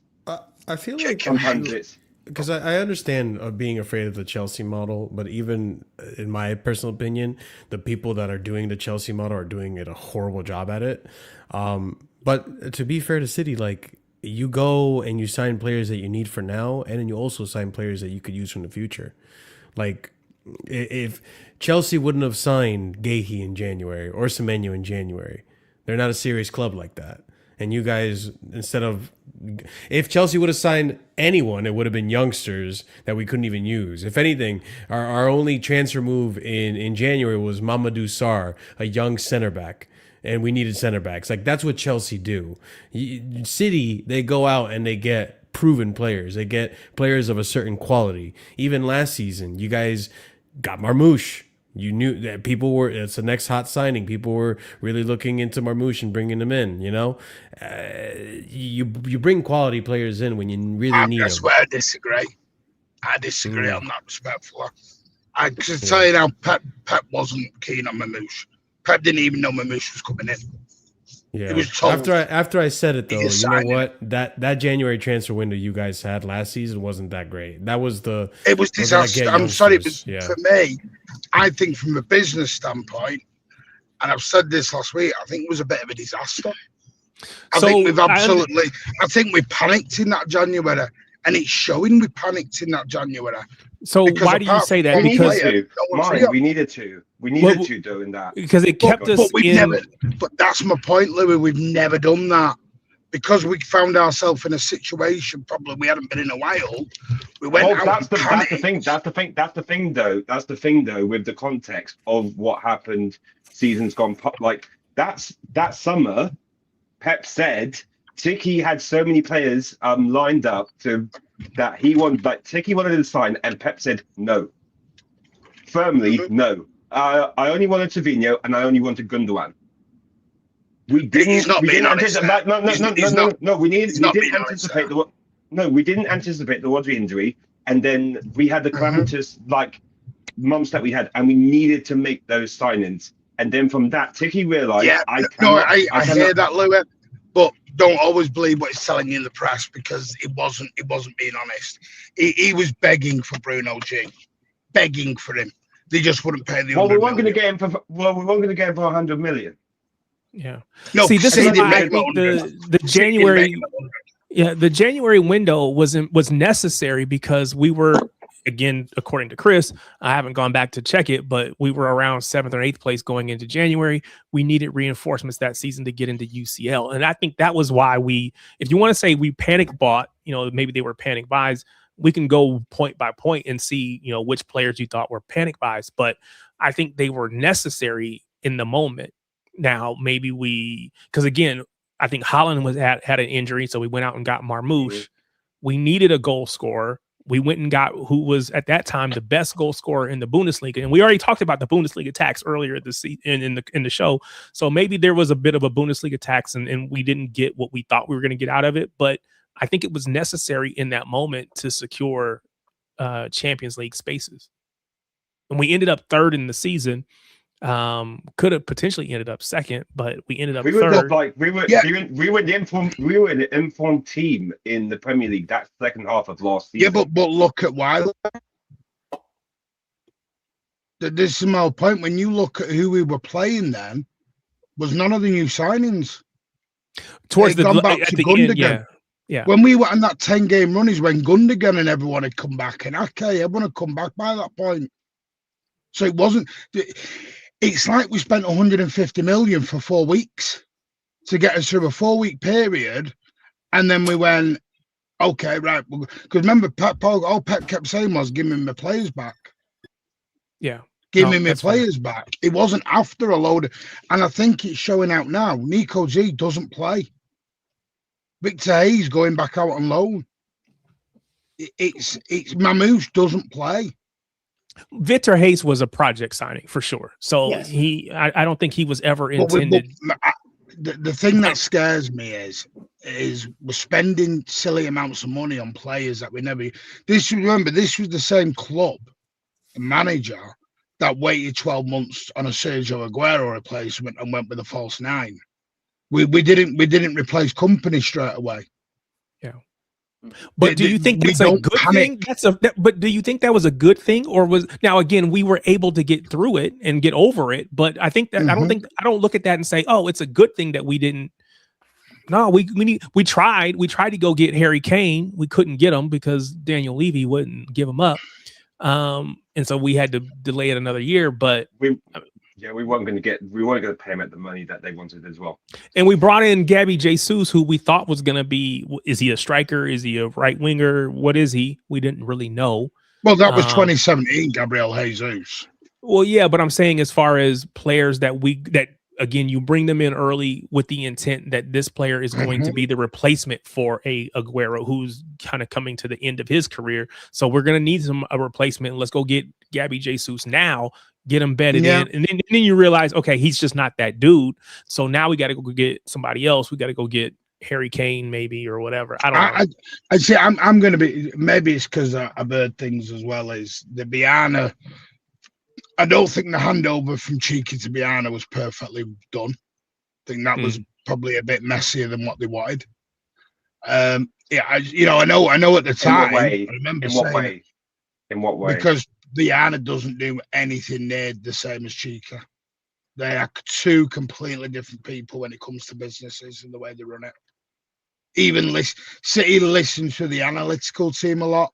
When it comes to transfers, Biana's not listening to him as much anymore. They're not.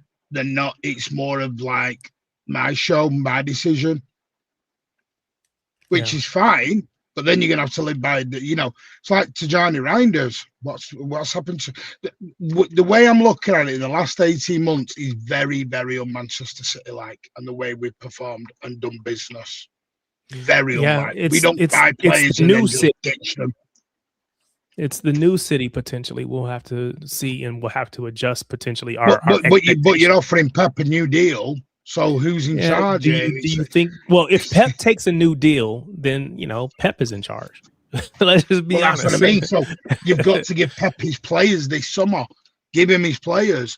I think it's great going spending 40 million quid on a 16-year-old if you want it. And by the way, I don't think it'll be 40.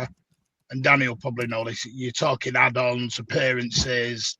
Does he make it here, there, and everywhere? And You know, it'll be like 15 and the rest in add-ons somewhere. I know the media like to stick the big 4-0 to make it look a bit more dramatic.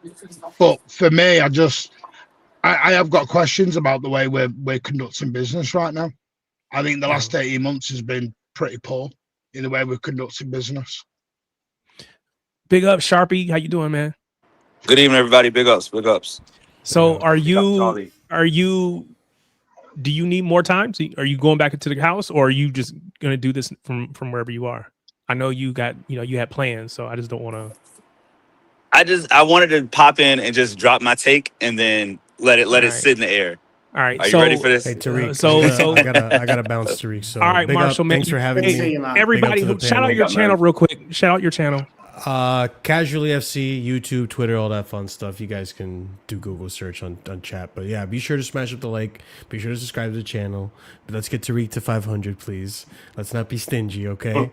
You guys can do it. I believe in you guys, and I think you guys can win the league. So come on, don't City fans, people, City chat. Don't let me down, all right? Don't be like Chelsea. Smash the like, subscribe, and yeah, hopefully I'll be on here again soon. For sure. We'll get you on for sure. But big up to the panel, big up to everyone. Y'all have a wonderful night, all right? Yeah, Appreciate it, Marshall. Have a good night, bro. Big up. All right. So again, the point with Talk Back Tuesday, you get a chance to have your say, and I get to talk to Sharpie on a regular basis. And so I heard a take, and I said, "Oh, you got to come on. You got to come on Talk Back Tuesday and drop this take." So wanted to have him come on here and say what he was saying earlier, or what we said, I think last week or yeah, I think it was last week when we were talking about it. So I'll just let you go. Can you hear me, Sharpie? Oh, he must have dropped out. And he's gone. Yeah, he had. No, it's StreamYard. No, it's StreamYard, because I think it's like whoever, it does this weird thing with someone that it disconnects you with your yeah.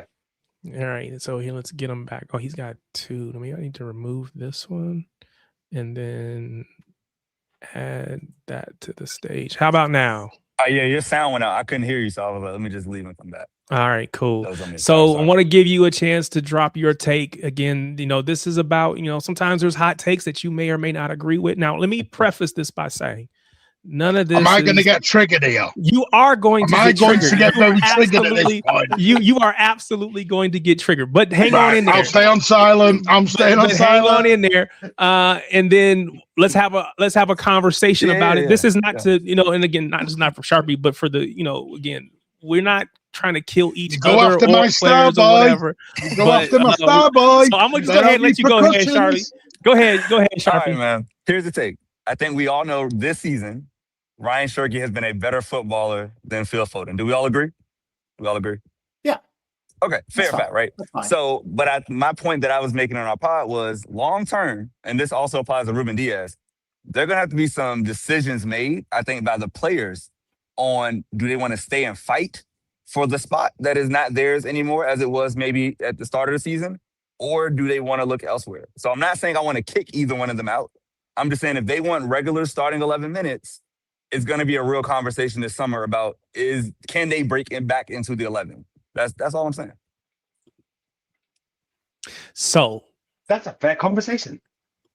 So the question that was going to be more dramatic. I guess so. He toned it down because he's on my channel, and he's But if you go on, so let me just ask it this way. Go ahead.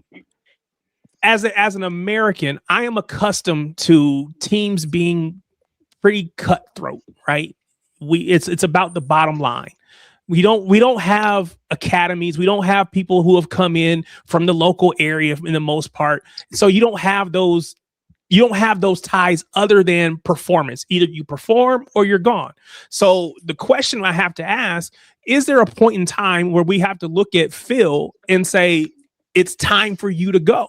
Or does he have to look at himself and say, because the club is probably never going to push Phil out. Again, he's a local lad, but the club's never going to do it. Is there a point where he has to say, I need to go for my own benefit? Because like to Sharpie's point, I'm not getting back in this lineup, especially not as a 10, because Cherki's at the 10. I don't know if I'm getting in as an 8 because we're going out and we're bringing in Elliot Anderson. So where is he going to play? We saw Marcus Rashford take him and go over to Barcelona, and maybe he makes it, maybe he doesn't. But he had to go again, academy kid at United. He had to make a decision to leave. So to Sharpie's question, when does Phil have to come up make that decision? Because Phil's not a young kid anymore. I'll let others speak. No, you speak, Martin. No, Because nobody. Okay, No, go ahead. Go ahead, Danny. Go ahead, Danny. You want to, Martin. I know you do. No, I just said Martin should go first. Oh, okay.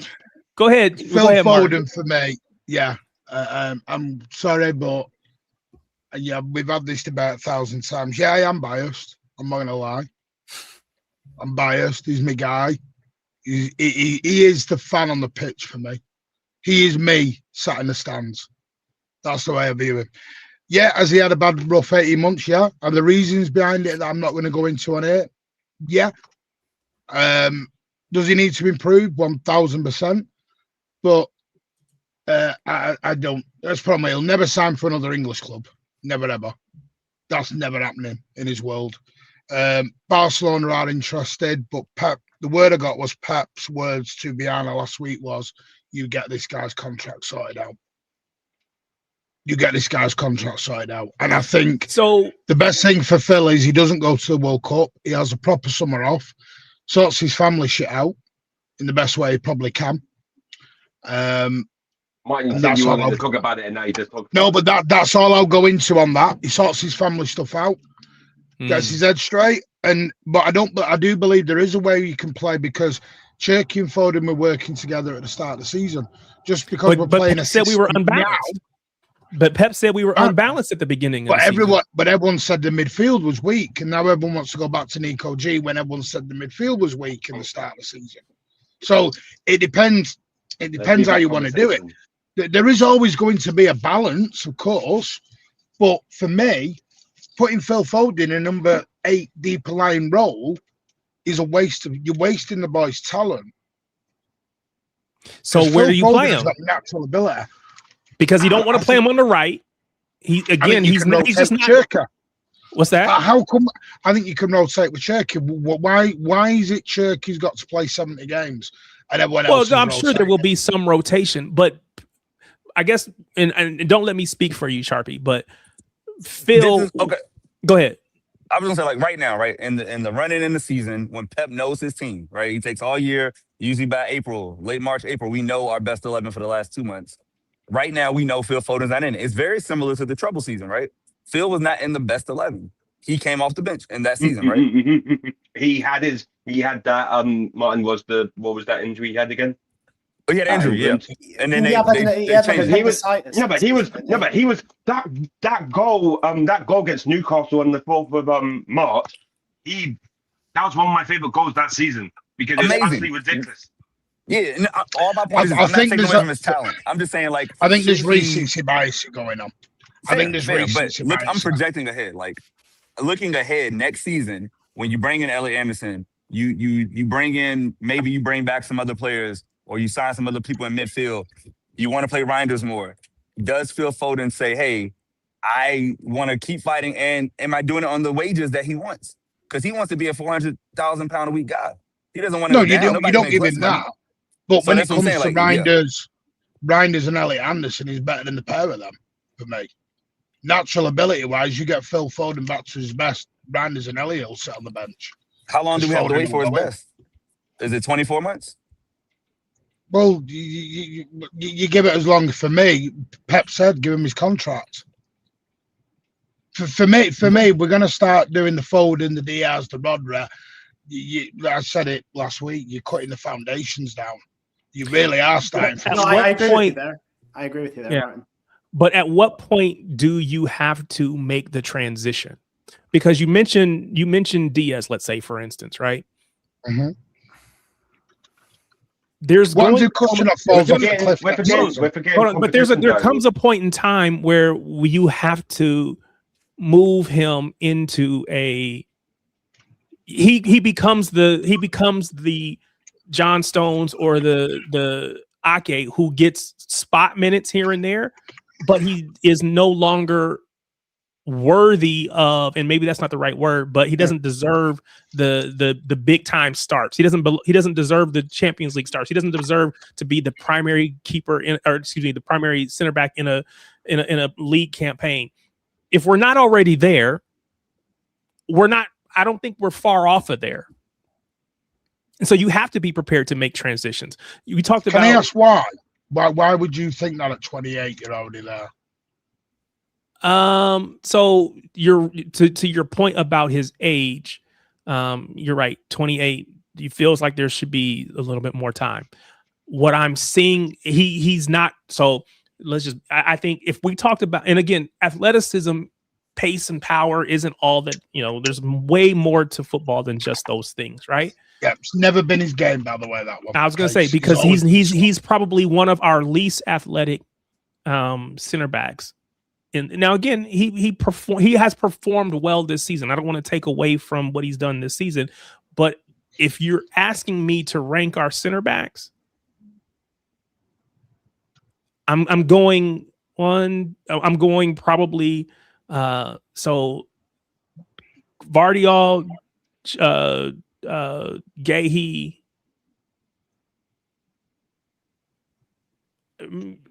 probably Kuzma. So he's like fourth for me. And that doesn't even, and if you, yeah. So I think there comes a point in time where everybody's going to have to be okay with transition. Now, to your point, as long as Pep is there, maybe that gets held off. But I think it's fair to say that there's going to need to be transition. You said you were biased with Phil, right? Phil, because he's a local kid, he's an academy player. He is quintessential Man City. So for you, I get why you would not want to see that kid ever. And he's also a damn good player. Yeah, no doubt. All the personal, for sure. Yeah, and I'm with you. I think he should be a City player for his entire career. I don't necessarily feel that same way or as strongly about Ruben Diaz, and I'm prepared to make that transition. And again, that doesn't mean we push him out the club, but his role has to change. And I think we should be okay with that. He also got a new contract, 8 months ago? Yeah, pay rise. But that's not sounding like we're pushing him out. No, and again, I don't think we should push him out. And again, I don't know that I agreed with giving him the big time contract extension, but it's not my choice, right? So it's neither here nor there. It's about competition as well, though. But this is my point. You need the competition. The best player play. But you're not making it competition. That's my point. You're making it, because let's be honest, where this has come from. And by the way, this is no dig. I think Kushinov's been amazing. Everyone's making Kushinov the next Sergio Ramos all of a sudden, or Paolo Maldini, and they put him up there already. Like I said, if Kushinov company, that's what I want. Well, I don't know, because he's a young lad. Yeah. Someone's telling me the other day he was playing with a season. I said he's only been in the team the last 8 weeks.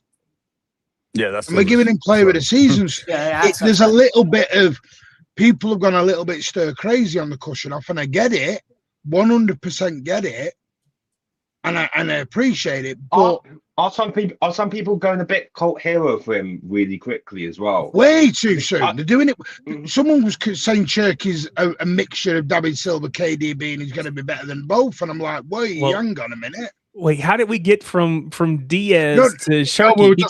Cherki. No, because I think people are using the Diaz and the Foden knocking to G up the other two. And I think we shouldn't be doing either. I think we should have because remember, it's a squad game.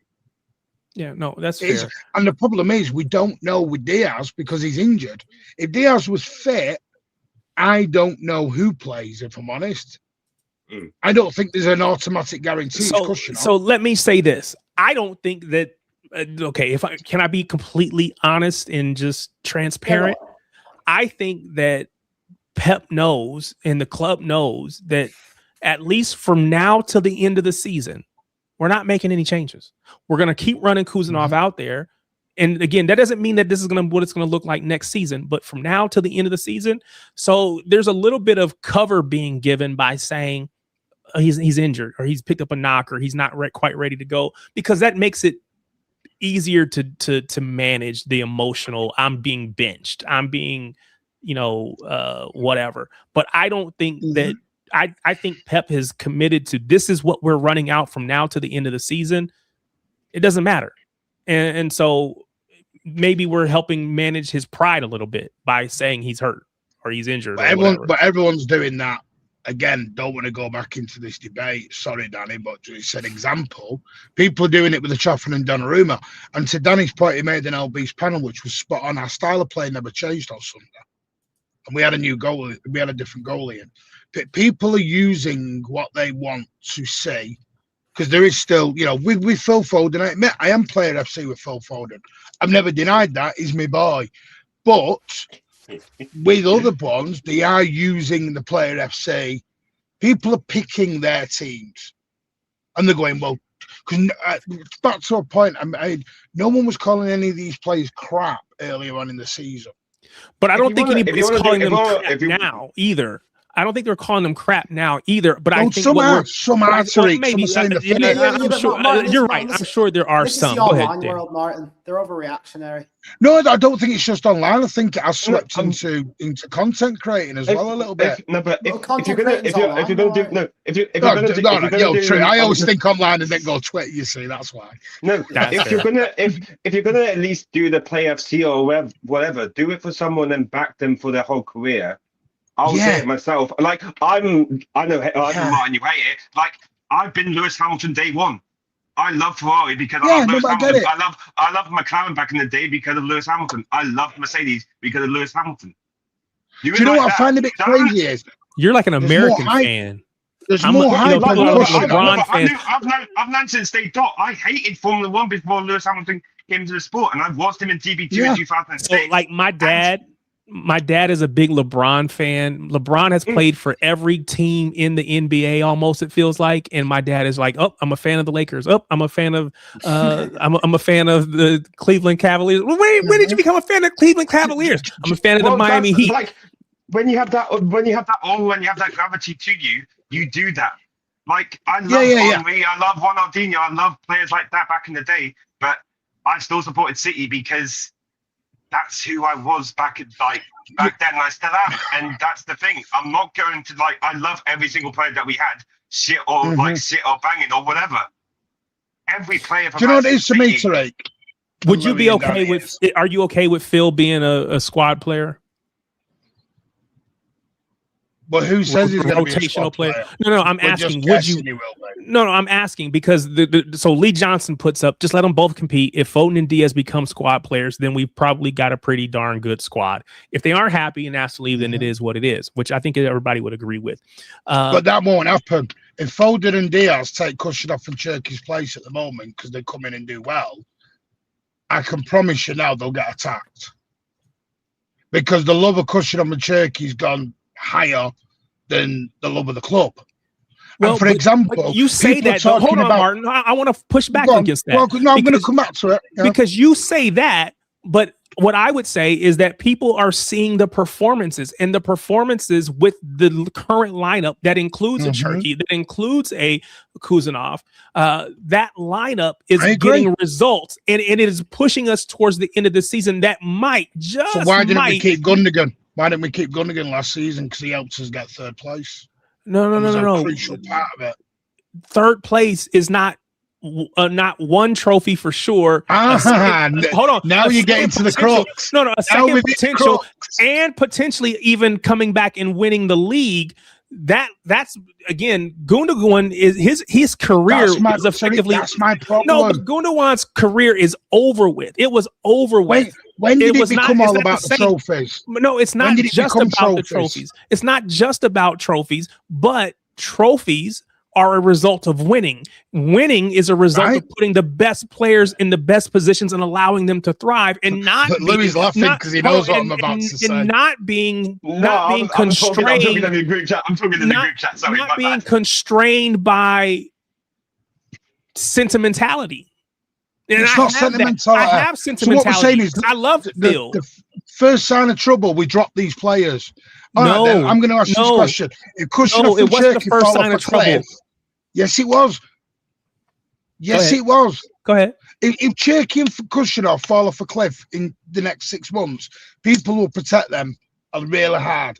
My issue is there will be some that would do that, but I don't think they should. Do you want to know who should be getting the praise more? Mateus Nunes and Nico Riley. Mateus Nunes has been exceptional. No one talks about him. Nico Riley has been clutch for the last 6 months. No one talks about him. Martin, it's all cushion off Cherki.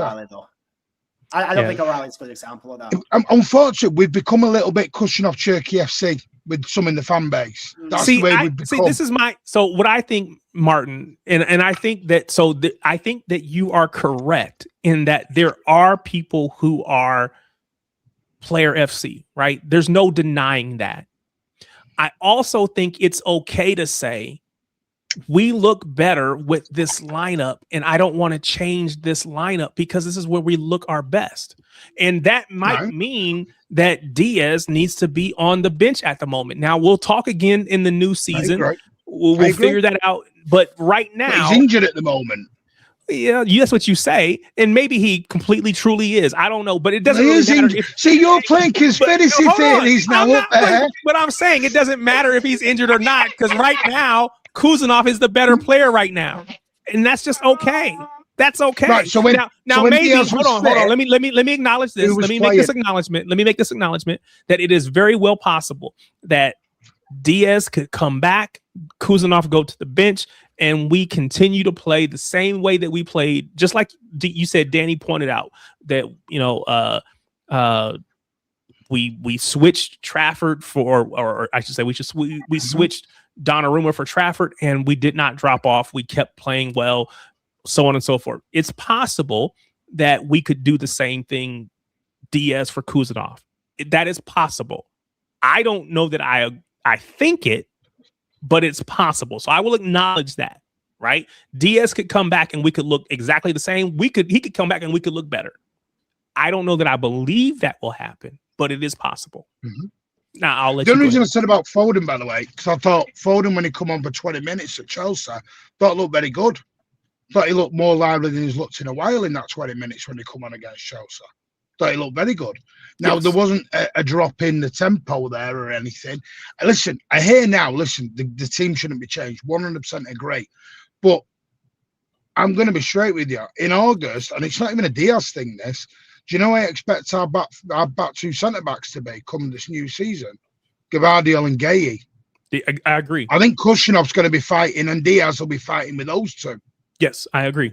Sure. And that's the bit no one's talking about. But this is what I'm saying. But there are some who are doing the Kushinovs in before everybody. Not necessarily. I get you love our best defender, hands down. Yeah, and that's Gavardiol. Josko Gavardiol's our best defender.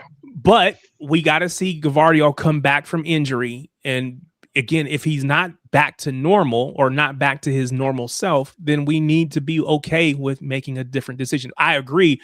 Gavardiol is our best defender. Or our best center back. Let's say it that way, just to be explicit. He's our best center back. I agree with that completely. Anyway, let's pivot from this. So I'm watching the match. City's running riot, and I see a guy on the sideline drinking a bottle or pretending to drink a bottle, an Arsenal bottle. Drinking Arsenal tears. What were your thoughts when you saw that in real time, Danny? Well, tell me what your thoughts were in real time and if they've changed at all since. Well, I'll be honest. My first thought was, I'm going to see this on Twitter within the next 30 seconds. And I was spot on. I think everybody knew that was about to go viral for sure. My second thought was, everyone talks about Arsenal fans not knowing what stay humble means. This guy apparently doesn't either, because Arsenal are still in the driver's seat. And I wasn't a fan of it. Look, I'm going to get called an unk. I'm going to get called all that heart, but I don't know. It's kind of hard for you to be an unk when you're still in like your early. I won't tell how old you are. We lay into Arsenal fans for counting their chickens or counting their trophies before they hatch. And yes. We're drinking an Arsenal bottle when they're still 3 points clear at the top of the league. Yeah. Louis, what were your thoughts when you saw it?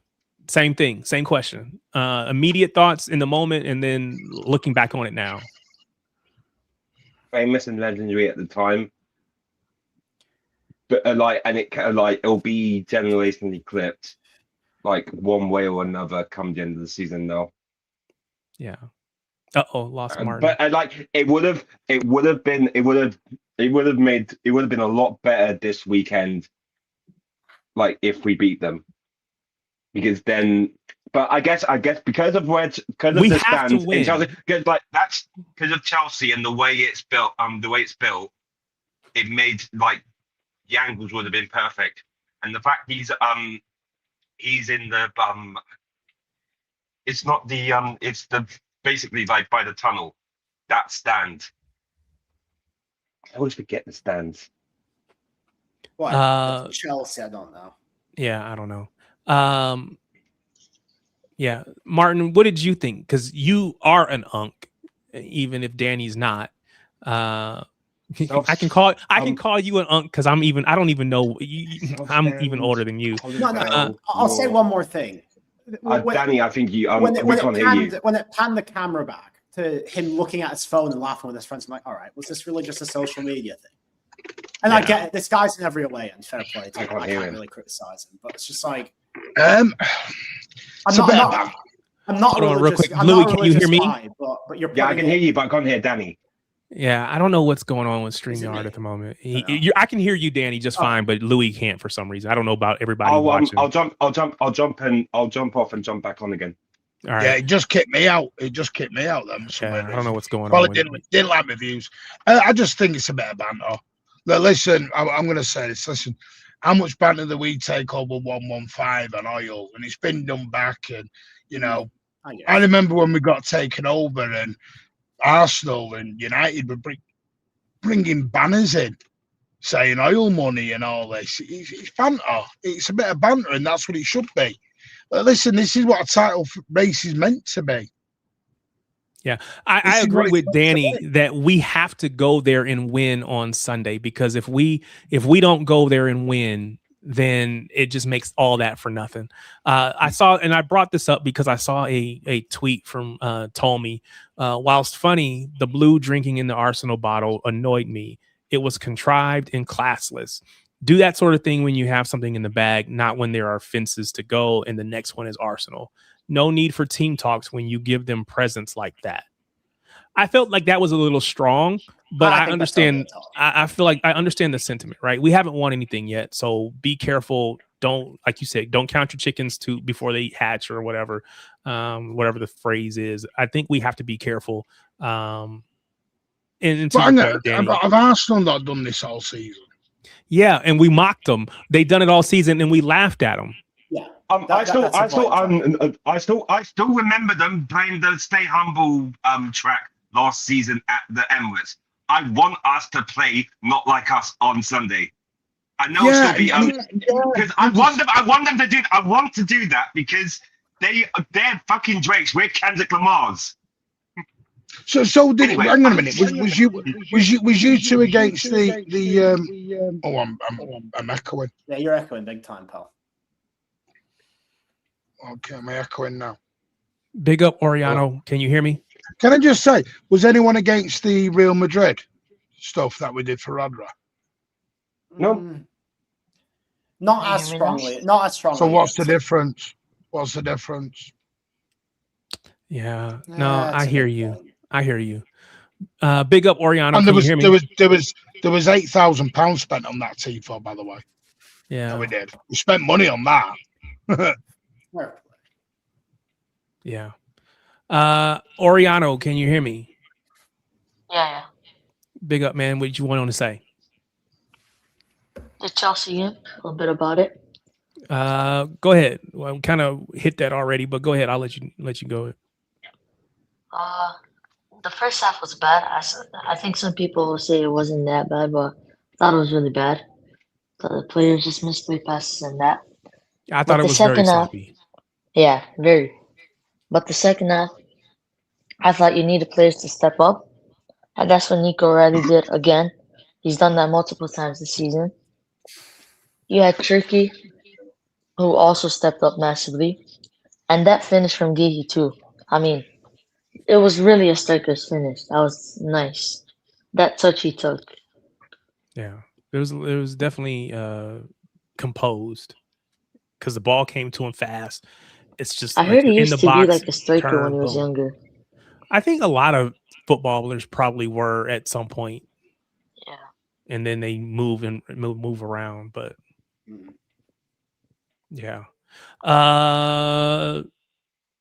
Did you see the picture of how old are you? Well, don't tell me how old you are. I know you're like a kid, basically, if I understand correctly.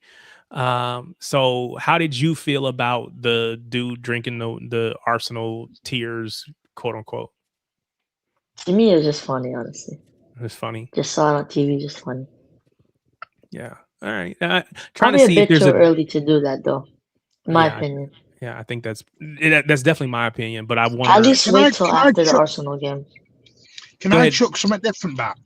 Yep, absolutely. So when Cherki was doing kick-ups and feigning injury, we were all saying what an amazing bit of funniness and banter it was and great it was when Cherki's doing kick-ups in the middle of the game. Not coming off. He was doing it right in front of everyone and everyone loved it. It's banter. It's great. And I made a point. I think I said it on stateside. I says, when you're the one doing it, it's funny. When you get it done back, it's not so funny no more. Yeah. No, and that is all you got to remember in this banter world. No, and I also really hated the Ekatike Cherki thing that happened against Liverpool. I was in a big minority there. I really hated that. Oh, the shirt. I was like, shirt on. I was like, for just me, like it's because it's also though at the same time. Sorry, Oriana. You need those type of people around though at the same time just to be that shithousery, like whatever you want to call them, because you need that personality because it feels it's kind of like that these days though. It's like there's too much roboticness and like being like, oh, like for you or for me or whatever, and like being all nice and whatever. But you need someone like Cherki around to remind you that there's players who got that talent and they will do things just for the sake of it. And if you get triggered by it, then that's on you. You need to change how you are as a person. I don't think so. My opinion, like, was it yesterday's or Sunday's match where the ball gets played out to Cherki? He controls it. The ball is dead. I don't remember if it was Semenyo or big up Ed. Big up the panel, big up the chat. What's going on? What's going on with you? But I don't know if it was Semenyo or Doku who made the run. And so he kind of pulls the ball back, pops it up and then kind of volleys it over top of them. Kukurea. So that was a I definitely hear that echo, but I mean, yes, it was Is it me? quote unquote fancy. I don't know. But it's also necessary. It was I need to get the ball up over top of the play. And so I just think that he has an ability and he has a talent and he's willing to, because nobody else on our team is even playing that ball. I think that's just his game. Wait, are you talking about Huzanov right now, or no? Talking about Cherki when he played that ball over the top. Okay. Yeah, and again, I think so. We're having the question of, so I assume you saw, just like all of us, you saw the guy drinking the Arsenal tears. Yeah, for sure. How did you? So we're having a conversation about how we looked at that, and there's a mixture. Some are like, it's just banter, no big deal. Others are like, it's banter, but wait until we actually win something first, or we're gonna win something. If they go on to win the league, or if they, God forbid, if they beat us on Sunday, then we all look like idiots, or at least this guy looks like an idiot, right? So maybe you did it too soon. What are your take on that? Man, for me, it's more about just, it's a part of sports for me, like I grew up with the bad boy Pistons. I grew up with Dennis Rodman. I grew up with all that stuff. So like doing stuff like that doesn't really bother me. I mean, it's part of being a fan. I'm more against like one fan being like the whole face of a fan base. That's true. Yeah, just because he did it doesn't mean that's how everybody else feels, right? So, but I have no problem with a single fan bantering another. That's what sports is about. Can I say, I mean, just quick on it? I think with all of this, whether it's Cherki or it's the fan or whether it's City doing it or Arsenal doing it, I think when everything's good and everything's great, you'll go along with anything. Hold on real quick, Martin. So I see this, and I don't even know. That's the guy who is. M11 3FF. So Tao Raymond is a top blue. Tao, I didn't know who 6'1", but ultimately what I was going to say is, hold on. What I wanted to say is that I don't doubt that he's a top blue, right? And this is not to criticize him specifically or to say he's not a good person or good, fan. And he doesn't work for Sky. Yeah, that's not to say that at all. It's just, hey, it happened. It was on my screen here in the US, and so I wanted to talk about it. Again, if I had that water bottle, I would probably have done the same thing, right? Because in that moment, you're feeling good. We're like crushing Chelsea on the pitch. We know the pressure is amped up on Arsenal, so I don't doubt that he's a good guy, top blue. So please don't take anything that we're saying. Please don't take anything that we're saying here as a disrespect for him. See, Martin, I don't like what you just did there, Martin. I don't like what you did there. I don't like what you did there, Martin. But okay, we're gonna let that slide. No. Yeah, listen, that guy has been going to home and away games with his son for the last 15 years. Yeah, his son's been going since he was a That's why I won't be overly critical because he goes hot, and I mean hot. I've interviewed him when I was on Man City on TV outside Anfield. It was. I remember it, and all this. He works for Sky. He's like, no. He doesn't. He sits exactly where he says he sits, and he is a fan. They try to make him an industry plant. No, but they're trying to make some. They're trying to do some conspiracy thing. Like if you believe that, then you're an idiot because yes, as Martin said. Yeah, he's a big Yaya fan. He named his son Yaya after Yaya Toure. This is just a lifelong blue who just got very involved in it, and he's always on the front row of a lot of away games because he's got that many loyalty points to get. He's on the front. It's where he is. He just goes everywhere with them. It's just, to me, it's just like I said, I'd love to see the reaction of some of this if we were losing games or not winning games. For example, I got more upset. I'm with Danny on this. I got more upset with Cherki doing the Liverpool short during the game than I did with that. Yeah, because I didn't get that's angry, bad etiquette. But I was like, "What are you doing? What are you doing? Take that shirt off." Yeah. That's how I thought about it when I saw it. And that's why he got rollicked. And by the way, he got rollicks afterwards. Pep rollicks him. We don't do that.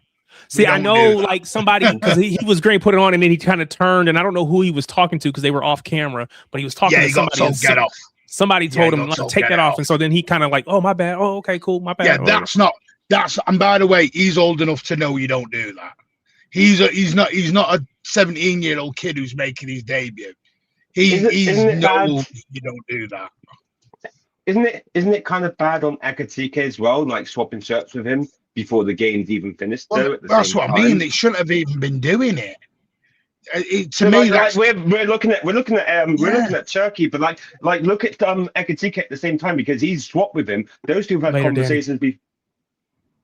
Sorry, go ahead. Do you know the problem with football, Louis? I've got an issue with football and social media, full stop. I've seen, in the last 24 hours, I've seen racial abuse go into Semenyo for some very weird reason. I don't know why.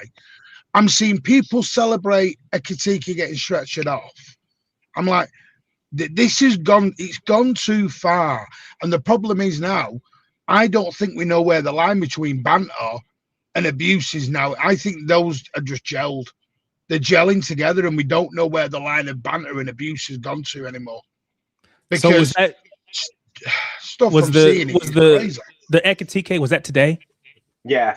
Okay, I missed it. Bad. I didn't see it. It's bad. Yeah, it's bad. He was and there's people celebrating it. I think someone was trying to pass to him. And he slipped and he did his knee and he got he needed the stretcher to come off. Yeah, it so was probably like an ACL, maybe. That looks like an ACL. He looks like he's going to be out. Jesus. He's probably going to miss the World Cup as well, sadly, at the moment. Rest of the Yeah, year. Rest that's of the year. tough. Do you want some good news? That's Good tough. news? So Martin, you are our resident ITK. So this is your. I'm no ITK. Segment. Don't well, do this. You're my ITK. No. Before the good news, Mazza, what's the step? It's just being looked at. This is. I'm telling you, if Plettenberg told me I'll hold you to it. If Florian Plettenberg told me it was raining outside, I wouldn't go. I wouldn't wear a coat. All right, fair I'll enough. hold you. So Martin, this is my ITK segment. I bring you on. You're the ITK. Give us the news, buddy. Well, the club have offered Pep a new deal. There are rumours of 2 or 3 years. Whether Pep accepts that is a very different conversation. Some people have got very confused on me saying he's been offered the deal and he's signing a deal. Yeah, that's fair. Very different conversations. Obviously, I told you earlier on, Pep's told me how to sort Foden's contracts out ASAP. Rodri's looking a bit more positive. Never known till it's signed, though. Anderson is virtually done. I'm not going to put a percentage on it because I'm not going down that road again. You know, But somebody Anderson was. is virtually done. You know, they were going to give you a hard time. Cool family, 8%. Never living that down. There was something else. Nico Riley was in training tonight. I am really echoing. Yeah. So Nico Riley was in training. Good, because He's expected to be okay for Arsenal. Yeah. Not guaranteed, but he was in training.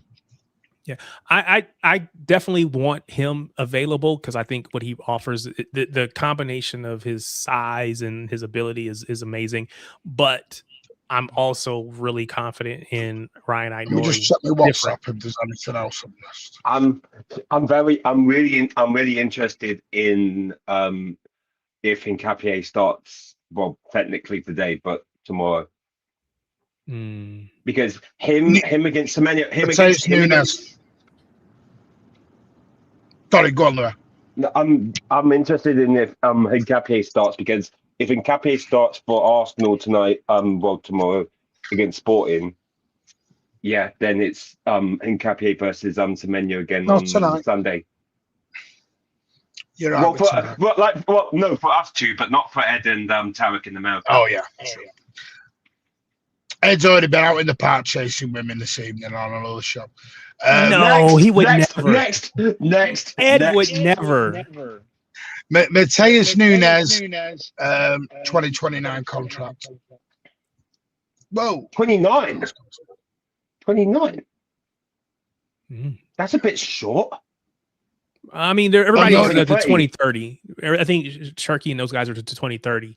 So no, I think that's probably good. Gavardiol new contract, Kushinov new contract, Doku potentially new contract. James Trafford, £40 million price tag on his head, and City want a buyback. 40 million that we put on his head, and so are there people offering that already? No, we put that on his head to maybe scare some off. Do you think that that's enough to scare people off? Would Newcastle pay 40 million for Villa? James I think Trafford? Villa. I'm saying Villa. I think they would, but I don't think they'll do the buyback. The club who are most interested at the minute is Tottenham. Yeah, and he's interested in Tottenham. Even if over those other two, I mean, they're going to go down. Why would you pick them? Well, I don't think he's bothered about going down. If that's the case, then we could just loan him. Just send him on loan. That's been another option. That's City's preferred option, but I don't think that's Trafford's preferred option. And might not be Tottenham's preferred option either, to be fair. So no. That's fair. At the end of the day, control over that, it is. You know, this is why I do get a bit thing with the Donnarumma. So not because I'm being arsey, but Donnarumma's number one. People just have to accept that and move on with it. Otherwise, you're just going to go around. You're going to go around in a never-ending circle on this debate that Pep's just going to keep pissing everyone off on. So we are approaching 9 o'clock Eastern time, which makes that, if I would add 5, well, that makes it almost 2 o'clock in UK. So we're going to get off here in a minute. I want to ask you guys as a question. So I saw this tweet. It said, Justin, you're gonna bring back around something about Cherki as well from the beginning of the show. I said it earlier. I kind of said it earlier, and I Martin did have some. He made a face, but my point about Sharky earlier was that I made a face. Sharky is selling me out. Sharky you were saying to me as well with the chat. Yeah, no, I said that Cherki is who we thought Grealish was going to be. When we went out and spent $100 million on Grealish, the impact and kind of the style that Maverick, I thought my statement was that Cherki is who we thought Grealish was. Quite honestly, Sharpie, who was on earlier, he had a quote that I wrote down, but he didn't say it. Cherki is to Foden as Haaland was to Gabby Jesus. He's the next level of that. That's what. It's true, by the way. What Fabrizio did put out, I did hear that. Is that there was 4 clubs after Cherki. Same with the only one in the gamble. And I saw that they were concerned about all the rumors and stuff around him. Yeah, it wasn't so much that. See, when you hear the word attitude, that can be construed so many different ways. The attitude is just he's a maverick. He'll do what he wants, when he wants, and how he wants. It doesn't mean he's an arsehole and he won't listen. Of course he'll listen and everything else, but you're seeing a bit of it. He'll do kick-ups on the pitch. He'll stick the Liverpool shirt on. That's the attitude. It's not an attitude as in a dickhead attitude. It's just a bit of a young lad. So, that young 18, 19-year-old who's thinks, I can drink everyone under the... Come on, I know me and you are the younks here, Tariq, and we've been there, and we go in, and you go on a night out with some of these youngsters, and they go, I don't know about Ed, but I'm definitely an unk as well. No, but you know what I mean? You go out and you get these young whippersnappers who go, I'm going to drink 17 double snappers, Red Bulls, Did you just say, and all this stuff. Yeah. Did you just say and the thing is, young whippersnappers. And they're the ones going on first. Phrase. That's an unk phrase. No, only me and Martin are allowed to use that phrase. But Louis, they're the ones going home in the taxi first, and you're the ones still out at 3 a.m. in the morning, and they're the ones going home at 11 because they can't handle the drink. That's what they mean by a little bit of an attitude. It's not a bad attitude. It's just there's some questions.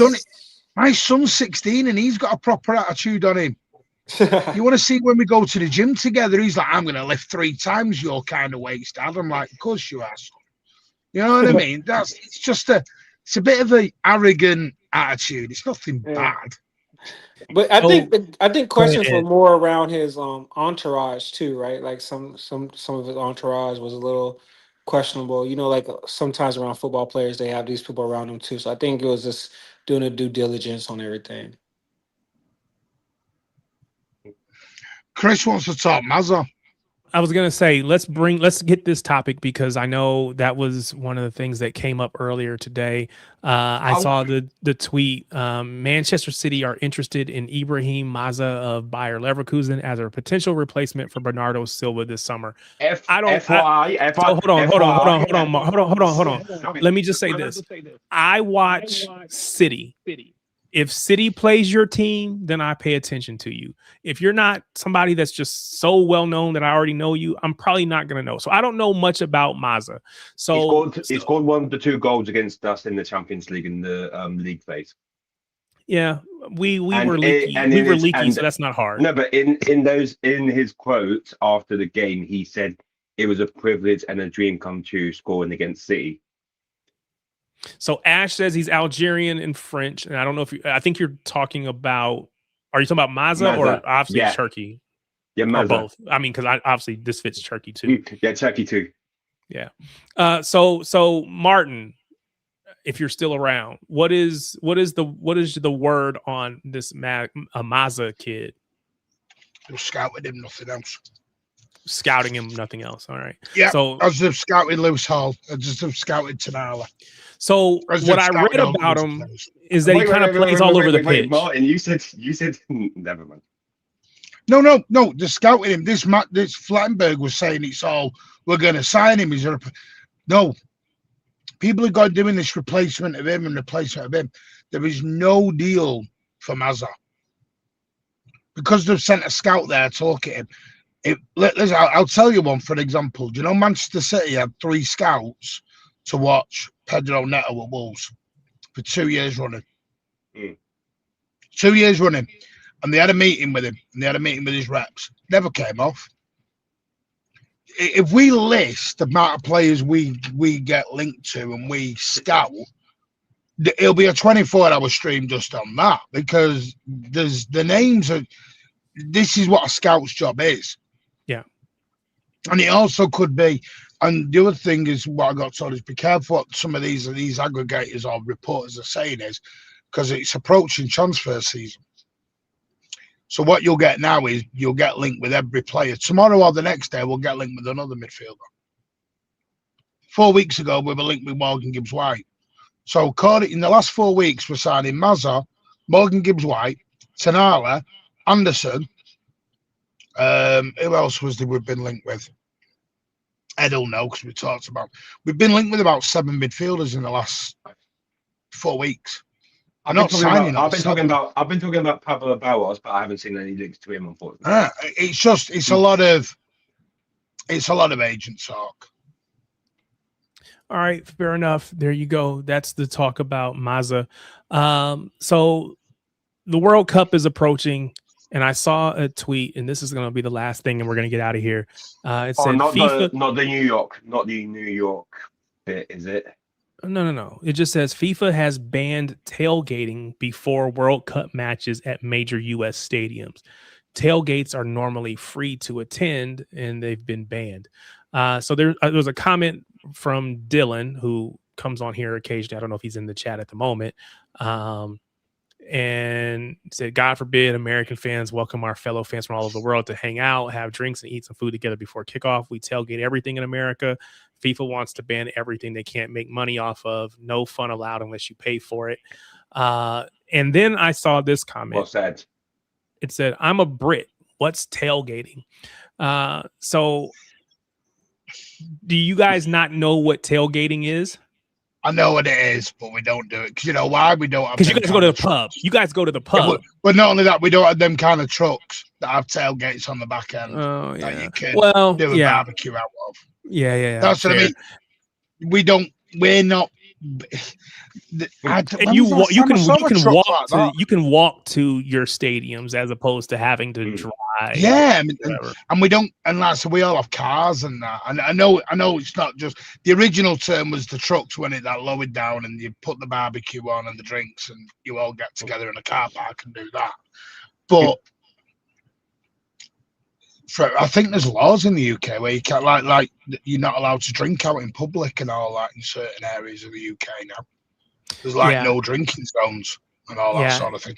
Never mind opening up a barbecue and lighting up some ribeyes. Yeah, to Dylan's point, you drive to the stadium early, you park your car, and then, like you said, whoever's got the grill and they got the food and they get all these things together, and then you just sit out there and you have. So again, it's like I would imagine it's like going to the pub for you guys. You got the pub. We're gonna meet up in the pub. We're gonna have a good time, and then we're gonna walk over together to the stadium and have a good time. That's effectively what this is. Well, this is the stupid thing they're gonna do there though is someone that's gonna be close by the stadium and say like they're gonna like for the World Cup be like do a group chat and say come over here. Bring all the beers, but and whatever, and come over to my house. And then everyone goes over there like 2 hours before the game, and then walk over with like an hour before and be there within half an hour. Snoopy says, I wonder if this is because of the Copa America final 2 years ago between Argentina and Colombia. No, I think I don't remember what happened it's there. part of the like why I was asking about the New York bit as well, because they're deciding to go with $100 like return like somewhere in New York to the MetLife Stadium in New Jersey, which is But stadiums have changed now as well. Stadiums are changing, aren't they? Oh, maybe I'm right. Big up When I do that, it Spartacus. works. Spartacus, I'm gonna let you have one of the last words. Well, first of all, Ed, as an American, what do you think about not having the ability to not have? Well, first of all, I couldn't afford to go to the actual game anyway. So so a lot of times you just go hang out at the tailgate outside the stadium for sure, and you just have a good time. Do you so pay for parking, by the way, to do that? Do you still have to pay for parking? You would have to pay for parking. Yeah, yes. you would pay for parking. Yeah.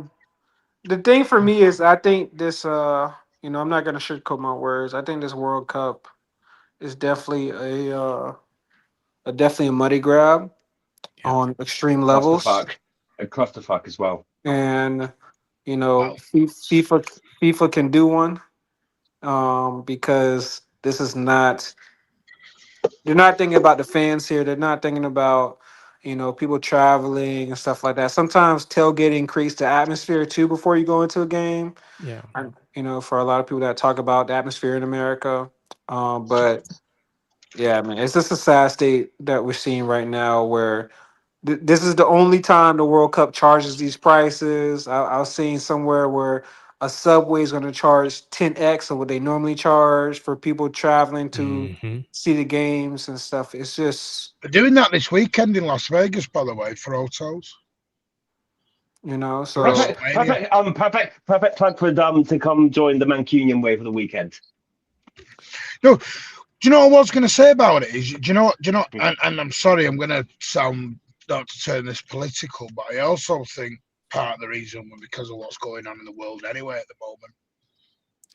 The world is in a bad place. That's what I mean. Is it safe to do a tailgate party now? Well, so this is the difference, right? So for American sports, right, it's not as tribal. So you can go to a tailgate and be a fan of the other team, and still the other team will feed you. Because we're just all out here having a good time together with it. And so to Snoopy's point, these fans that tried to rush the stadium, but more so, like if you got a Arsenal and a Tottenham fan in the same room, they might start fighting. Who knows? That's not the case for the most part in the US. No one cares that much. We're just out here having a good time. And so it's less, like I said, it's less tribal. It's a little bit easier. If England play Germany, there'll be no need for a tailgate because I'll just turn into a full-on scrap. Yeah, see, those kinds of things wouldn't be an issue. Oh, now, Argentina, Brazil. Argentina, Brazil, Spartacus will be getting involved in that. Yeah. So maybe US, Mexico, but again, I would be one to eat the food. Big up, Spartacus. We're going to let you have some of the last words on this. What's going on with you, man? Spartacus is not even denying it. Not much. So you do not want Brazil and Argentina to be in the same stance. Spartacus is throwing bombs if that happens. He's going for it left and right. Big up, Alan. You're joining right at the very end. You're joining right at the end. This is going to let the dogs out. This is going to go for a fucking hour. So Ash says Brazil are garbage. That is completely unfair, Ash. We love Brazil. We love Argentina. We love all of these countries where these city players are coming from. So tell me, because again, I don't live in a place where it's that tribal. So is it, if let's say it was a World Cup, right? And just so happened that Argentina and Brazil were playing. Coming up to the stadium, you're walking in, everybody's happy. Brazil is singing their songs, Argentina is singing their songs. If those two fans were to kind of come into contact with each other, is we scrapping just that easy? Yeah, it'll be worse than that.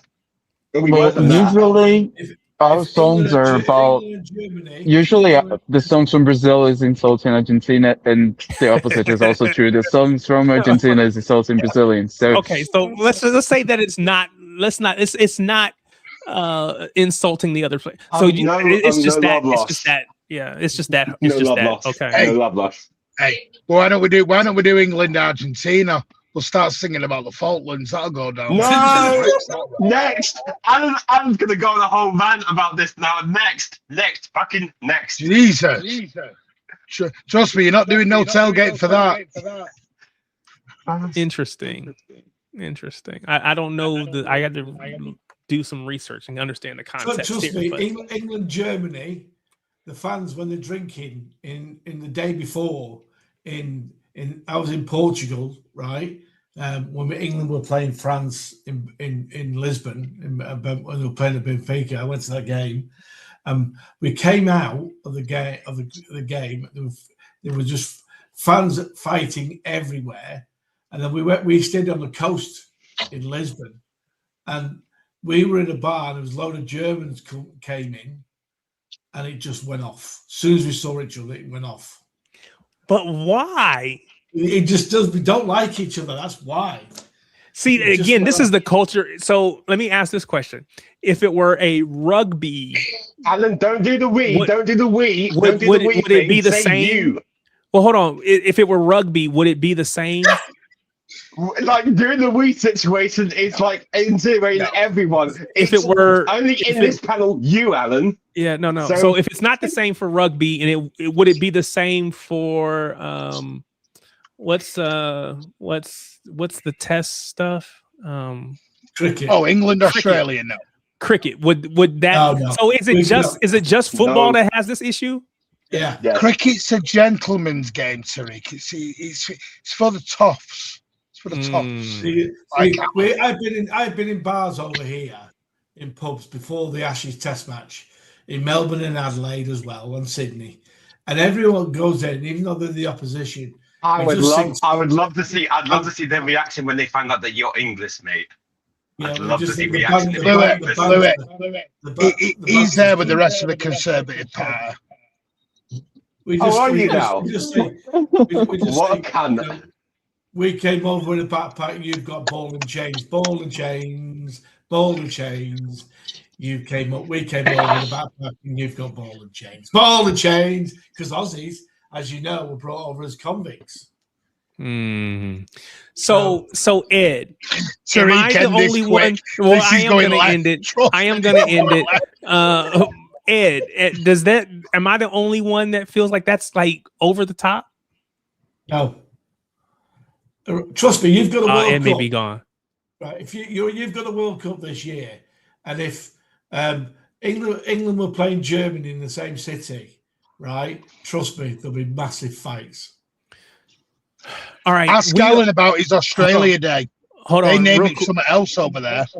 So we're going to get off the stream, but tomorrow, in about 3 hours, it's going to be tax day for the U.S. It's tax day, the 15th, April 15th is when all of our taxes are due, or you have to at least have sent them in, right? Yeah. So I started the stream asking about taxes in football, and I mentioned the Bundesliga tax. I mentioned the English tax. So if I ask you for the face of English tax, when I say the phrase English tax, who is the face that comes to you, Alan? What do you mean by tax? The English tax. So the English taxes, we paid a bunch of money for. You pay when you go to work and when you're at home and whatever else. Well, you pay more money for a English player because they are homegrown than what you would for a player that is comparable ability. You might pay an additional 10 or 15 million. So when you think about English tax, and somebody said Jack Grealish was an example of English tax because he was good, but we wouldn't have paid 100 million for him if he wasn't English. There were some other names that were bandied about. Somebody said, like somebody mentioned Carroll for Liverpool. So the thing is, what gets me is the English player. If you're born by an English player from another English team, you do. If it's Man City, especially, and Chelsea, they know they've got cash. They'll charge them 20 or 30 million on top. Morgan Gibbs White was quoted to us for like 100 million last year. That's an example of an English tax. But that's also the owner of exactly. It was like the equivalent of Levy, but on steroids. Lester Pickett and Ken Dodd. It can also work the other way, mate, because you can have, and I know Danny Ellie's in the chat, and he'll know what I mean by this, but I'd love to see the documents on that on João Neves going to PSG. Yeah, I would as well. Yeah, because that was a lot cheaper than it was meant to be. Well, because everyone else was getting quoted a silly price, and PSG got him far cheaper than anyone else.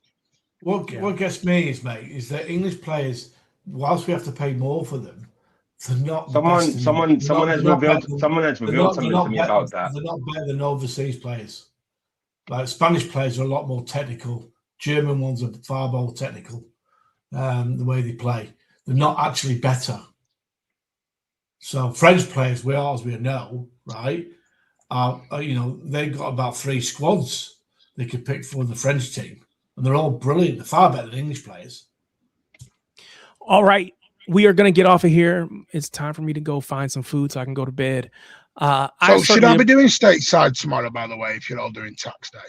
I'll stay in the group. No, people are already paid their taxes. It's already done. I did mine over the weekend just because I don't want people having a breakdown tomorrow on the show, Tariq. Most people pay them early because they're going to get money back. The last couple of years, I've had to pay extra money, so I'm not ever in a rush to pay extra money to the government. So I wait to the last minute. So one good thing about living in the UK, unless you're self-employed, you don't have to do any of this tax stuff. It's all done for you. No, you got to do it. Yeah.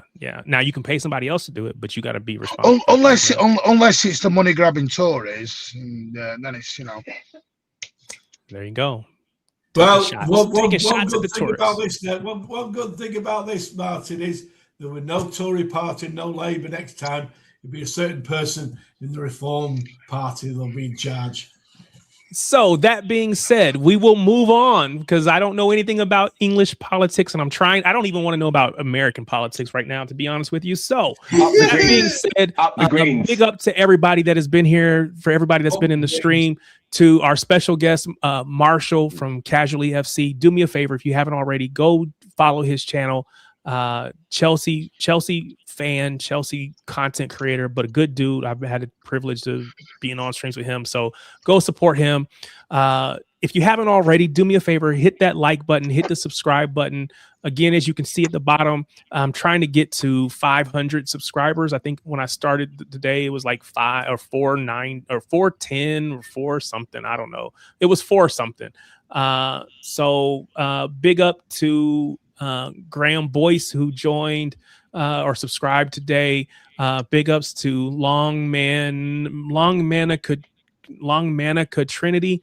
Apologies if I bombed on that on the pronunciation, but appreciate all of you and anybody else that maybe subscribed today, but I didn't get notification about it.